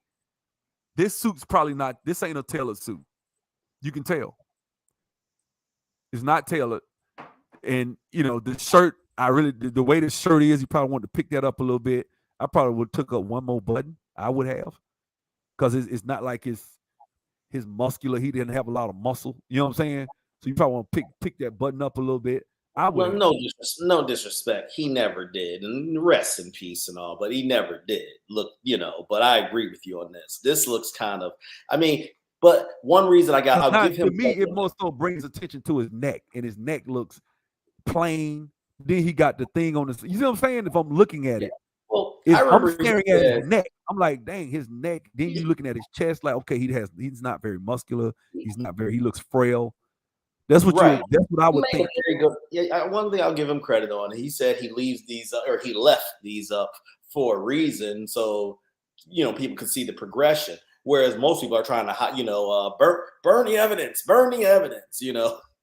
No, to his credit, I mean, the dude, by the time I ran into him, was polished. I mean, when he was doing all those cologne and the damn red bottoms, and I was like, okay, I actually was a big proponent of him. I really liked. Yeah, we know that story. But what's up? Yeah, I'm not even gonna get into what happened. I'm not gonna get into what happened. But I'm just saying I liked his content before we got into it because that's why I want to spend money with him.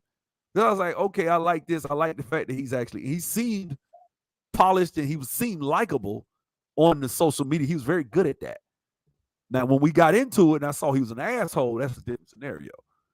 But we got into it on the Obsidian's channel. But it is what it is. But I just think that, like I said, this is a good example of what I'm talking about. This brother who's known for being crisp, even he had to improve, as you can see. I guarantee if he had to redo this, he would not do this. He wouldn't have done this like this. This is when he stayed in Oklahoma.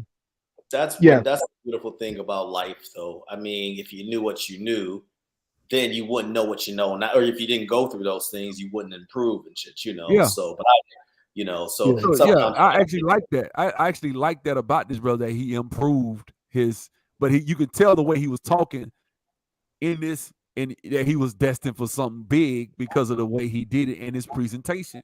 I think the biggest thing with Kevin Samuels, I said this before you got on here, Kevin Samuels was able to tap into black women because they weren't used to seeing a black man that looked like that, dressed like that, and talk like that. Community. I'm not talking about what he said more so than, because there's plenty of brothers saying what he said. I'm talking about talk like that in the sense of his delivery, his glasses, the clothes, the image.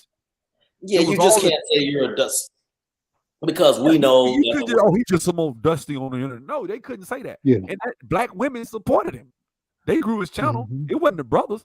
It was the black women that really was watching this shit. When he was getting 5,000 and 6,000, there were women on that damn thing. I have thoughts on that. I think the black women watched them, and that's definitely yielded a lot of money. But I will say that the bulk of his like super chats and all that was brothers. Yeah. You know, and that's and let me say this. Even though I may disagree with some of the Manosphere cats on this, one reason I'll always contribute to you, even though we're cool or whatever, we have to pay for what we want. If we want to see more of this, I look at it like in the 90s, I bought all those Ebony Man. You remember that magazine? Yeah. I used to buy all these little magazines because that's what I wanted to see. And this is the content I want to watch, So when they say that black men don't support shit, I say that that's complete bullshit. They can keep up. Bro, you rare though, Sir Tice. I agree with O'Shea. I don't think most brothers do what you do. Most brothers aren't. I got a few brothers that show me love all the time, and I appreciate all y'all. But I don't think brothers are out here just sending money to people. They're just not like that. Not on a consistent basis. You got people that do super chats, and it's usually, if I see you, if I go with somebody else shit, the same folks cutting check. It's always a certain group. You might have out of 150 people, it's probably 15 on any given day that could send some money. The other 135 just watching, and it's cool. I mean, I'm not here for money. I'm really not. I monetized the channel because everybody kept telling me they wanted to do it. I said, all right, fuck it, I go ahead and turn it on. Other than that, I wasn't going. I went 5 years, didn't monetize shit. Oh wow, because I didn't care. Wow. Yeah, I think I was going to show this Instagram, but nah, I need to actually get ready. I didn't realize it's 9 o'clock, so I'll touch base with you, sub. Nice meeting you, NC. All right, man. Take care. You, sir. We got to talk about some of this sports shit going on. Yeah, man. Thanks to NC Worker for coming up, man. Well, thank you for having me up here. I appreciate it. And like I said, brothers, what's his name? Carlton and all us, man. It's all love. It's nothing personal. I just think at the end of the day, we need to do the work, man, as black men to improve our situations and our circumstances. I don't think we need to allow ourselves to go down the path of defeatist. Oh, I'm defeated. I can't win. The black woman is unobtainable because they got so many hangups and this. Okay, how many women have you particularly dated yourself?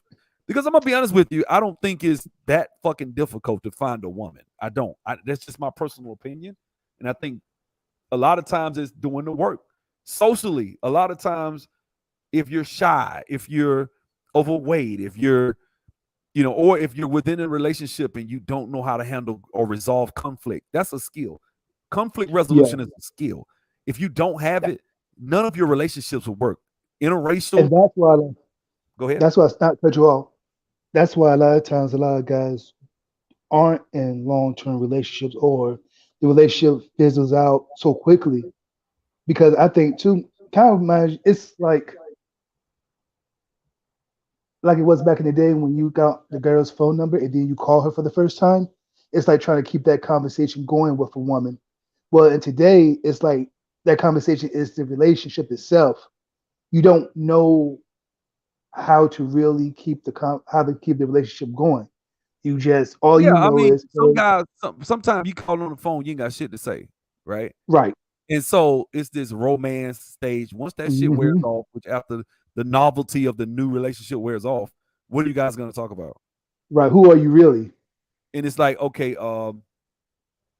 what do you like about this? Or it's real surface shit. Right. Like, I don't know. Some guys, if we had a recording of every brother's telephone conversation, You be surprised what motherfuckers up here talking about gaming and shit with girls or some shit that girls have no interest in.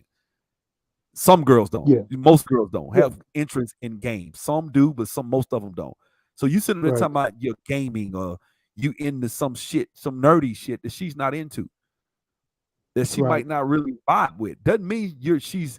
And see, what we'll do is, and this is when I talk about social skills, we'll say that, and then we'll say something like, you know what, man, she's just not on my level intellectually, and she just doesn't grasp. Like, nah, that's a cop out, bro. That's a cop out. You got to do the work to meet this woman halfway. It's a relationship, which means if she's making effort, that's when you winning. When she making an effort to try to communicate with you, and you making an effort, if two people are sincere, they'll be able to work through their problems if they both trying to find a resolution. But if it's, I'm gonna shut off in my cocoon, and see, that's something that different people have, man. Everybody's not the same. Certain people will be like that. Certain people will shut down. You can't say everybody's gonna do that, and I can't tell that from a damn YouTube video. If you have those type of skills in a relationship, I can only tell by experience and looking at, okay, I've been with this female for 20 years. We married. We got 4 kids. Okay, that brother probably got some conflict resolution skills. Either that or he a damn simp and the woman runs the house. But any comfortable brother ain't finna be no fucking simp. I'm not finna be no damn simp. We'll argue. I get in arguments with my woman, man. That's part of the course. You're gonna get in arguments. Y'all gonna fight, argue. Women are gonna do shit, man. That's what women do, just like men do. We do shit too that women don't like. And it's, of course, maturity. It takes maturity to see some shit and you angry and you don't want to apologize, but you apologize because it's the right thing to do.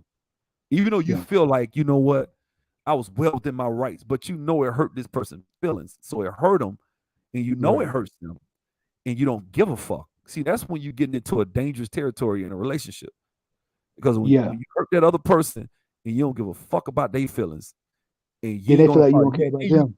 And then I'm talking about you going weeks with this shit set in, where she said something in an argument that was disrespectful and she refuses to own up to it. That's when that shit'll eat away at the foundation of a relationship. Y'all can have the best sex life. Y'all can have the best everything in common. Y'all can have great conversation, everything. Y'all can have the same religious, same upbringing, everything.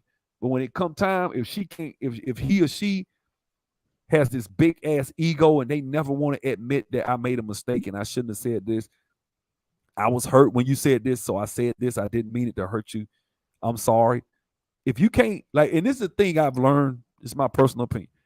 If you in a relationship with a woman and you can't say that, I'm sorry, I made a mistake, I was wrong. And I'm talking about, in some of this shit, it'd be real simple shit. Like, man, come on, man, this shit petty. Yeah. But you know what? To them, it's a big fucking deal. Sometimes you just, I really don't care. Just to keep the peace. All right, my bad. You know, she goes, you didn't mean it. I said, I'm sorry. You didn't mean it. Then that's it. I can't say it no matter. I said it. What else you want me to say? After, you know, but eventually that shit'll wear off. But if you want, because women they gonna still want you. Well, you don't mean it. You don't feel it because they about feel it. Yep. You know? Right. They want to feel what you say, because to them, if they don't feel it, then it's not real, because you're just saying words to them. But now, sometimes in the reverse, I found in dealing with women at times, they could say something, but they expect you to believe them just because they said it. And I think, going to your point, it takes maturity on both sides.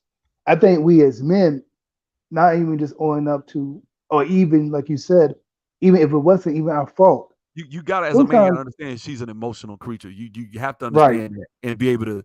So you can't try to use your logic. If I think logically, I can, man, what the fuck? This shit don't make, man. I can get mad. But if she thinks emotionally, and I'm gonna tell you something. What we think is men, this is what fucks it up a lot. We'll think I'm right because I'm logical. Mm-hmm. You're not, because you're emotional, and emotion means you didn't think, and it's not based on anything factual. That's a lie. Right. That's not how life ain't just perfect in boxes. Like, okay, this is the reality box, this is feelings, and everything in the feeling box is wrong. No, A woman ain't wrong if she feels something.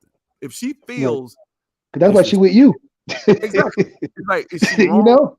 Is she wrong because she felt that? So you got to really kind of step back, man. All right, yes, I'm the man. Yes, I'm the leader. Yes, I'm stronger. But at the end of the day, she's a woman. And just because she says something don't mean she's wrong. If you listen to her ass, you're like, well, damn, I see where she come from. That does make sense. You know what I'm saying? I can see why she would feel this way. But it's about a feeling. That's really what it comes. Whereas with me, I'm the complete opposite. I'm like, some shit will make me mad. Like she might say some shit to try to get me mad. I get mad. But then she'll say, she's like, okay, cool, I don't care. And never bring that shit up again. I don't give a fuck. It's only a few rare things that but she never will say that. I ain't gonna say never will, but never have said as far as supremely disrespectful things, out of line shit. But we both know not to do that with each other. Like, it's certain shit I ain't gonna say if you want the relationship to work. But if you got a woman and you old bitch ass nigga, that see. Oh no! When you call a man the bitch ass nigga, I got to go. My homeboy, he was engaged, right? So him and his fiance got into it because her tires on her car had fucked up, right? So when her tires fucked up, he told her he's gonna get them together for her. But he had to wait till he got paid or some shit.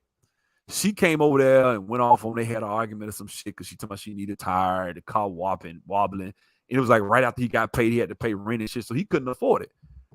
Right. Man, she was like, she said some cold shit to him. Like, I got to go over here to the nigga I used to fuck just to get some tires because you're sorry at some shit. Like, man, my nigga went the fuck off.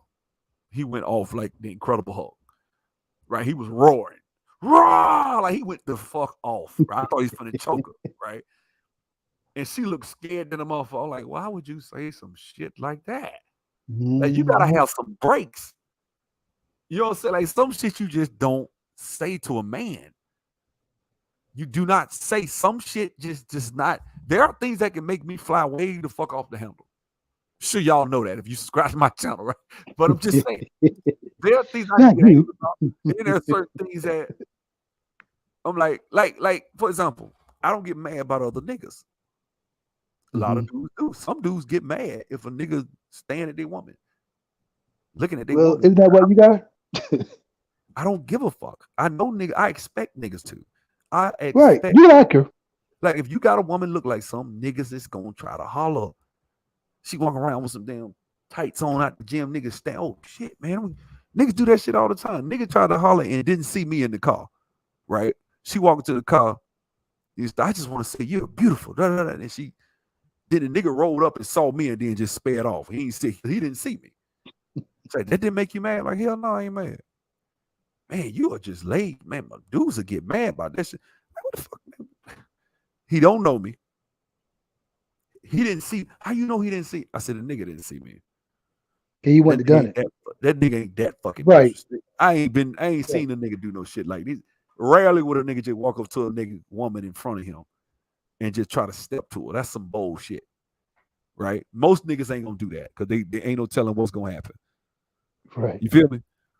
Mm-hmm. And I think some shit I just don't get mad. But I seen dudes be about to fight because niggas is trying to get in their wife DM, or this one dude came and went live. This dude I know with this girl I used to talk to, she married. I think she lived in Tuscaloosa. Her husband went live in her profile. He went live. Y'all bitch ass niggas better stay the fuck out of my wife. Oh, dog. I'm like, nigga, they gonna try to holler. These niggas don't know you. They ain't got no loyalty to you. That's what men do. Men try to holler at beautiful women. You feel me? Mm-hmm. Men see a beautiful woman, they gonna try to holler. They don't give a fuck about you. Niggas ain't loyal to you. I don't expect niggas to be loyal to me when it comes to a woman. I mean, if you my boy, we cool, that's different. But if it's a nigga on the street, yes, I expect she can't go to the fucking gas station, Walmart. If I ask, what happened when you went to Walmart? Some nigga, I remember one time, she went to the Walmart. We was over in Decatur, and that was a hood ass Walmart. It really was. We was over in Decatur. She got out the car, and she be having on them damn yoga pants. Went in there to get some food or some shit. It was late. I think it was trying to get my boy something to eat. And it was kind of had got dark. It's winter time when it get dark early. Yeah. So she coming out, going back to the car, motherfucker leaning up against her car. She said, "Excuse me." And then the nigga, it was some little, said some little scraggly looking nigga. Then she got on the phone and called me. Mm-hmm. Cause I'm thinking, okay, oh, go ahead, call your husband. Go ahead and call him. Like that. Just a bitch ass nigga. She was scared. She said, "Man, I don't know what the fuck this nigga gonna do." Women, man, so dudes, and so now I'd have had to come there and act the fool. That'd have been there. I went up there and tried to beat this nigga ass. Real shit. You know what I'm saying? Yeah. So that was different because that's just some overtly disrespectful shit. Yeah, Harassing my fucking woman. You know what I'm saying? But niggas do shit like that. Like just about every woman I don't give a fuck what she look like. Every woman I ever dated has been scared at one time about a man doing something to them sexually, being raped. Dude coming to the door with this one chick, "Open the door, bitch." Like that's literally what the dude said to this girl I was talking. I was like, damn, these niggas is some crazy ass niggas out here. So, women, they're special, bro. They special, but you can take effort and maturity to try to understand them. You can't just assume that you got them all figured out and think that, or not even that you got them all figured out, that they're just illogical and stupid and beneath you, which is what these brothers in this. I'm all for masculine men and doing our thing, but there's also a part of it where it's like, I think these brothers are very toxic with the shit they say, because that shit don't make no sense. Some of the shit they say, I'll be like, that's not true, brother.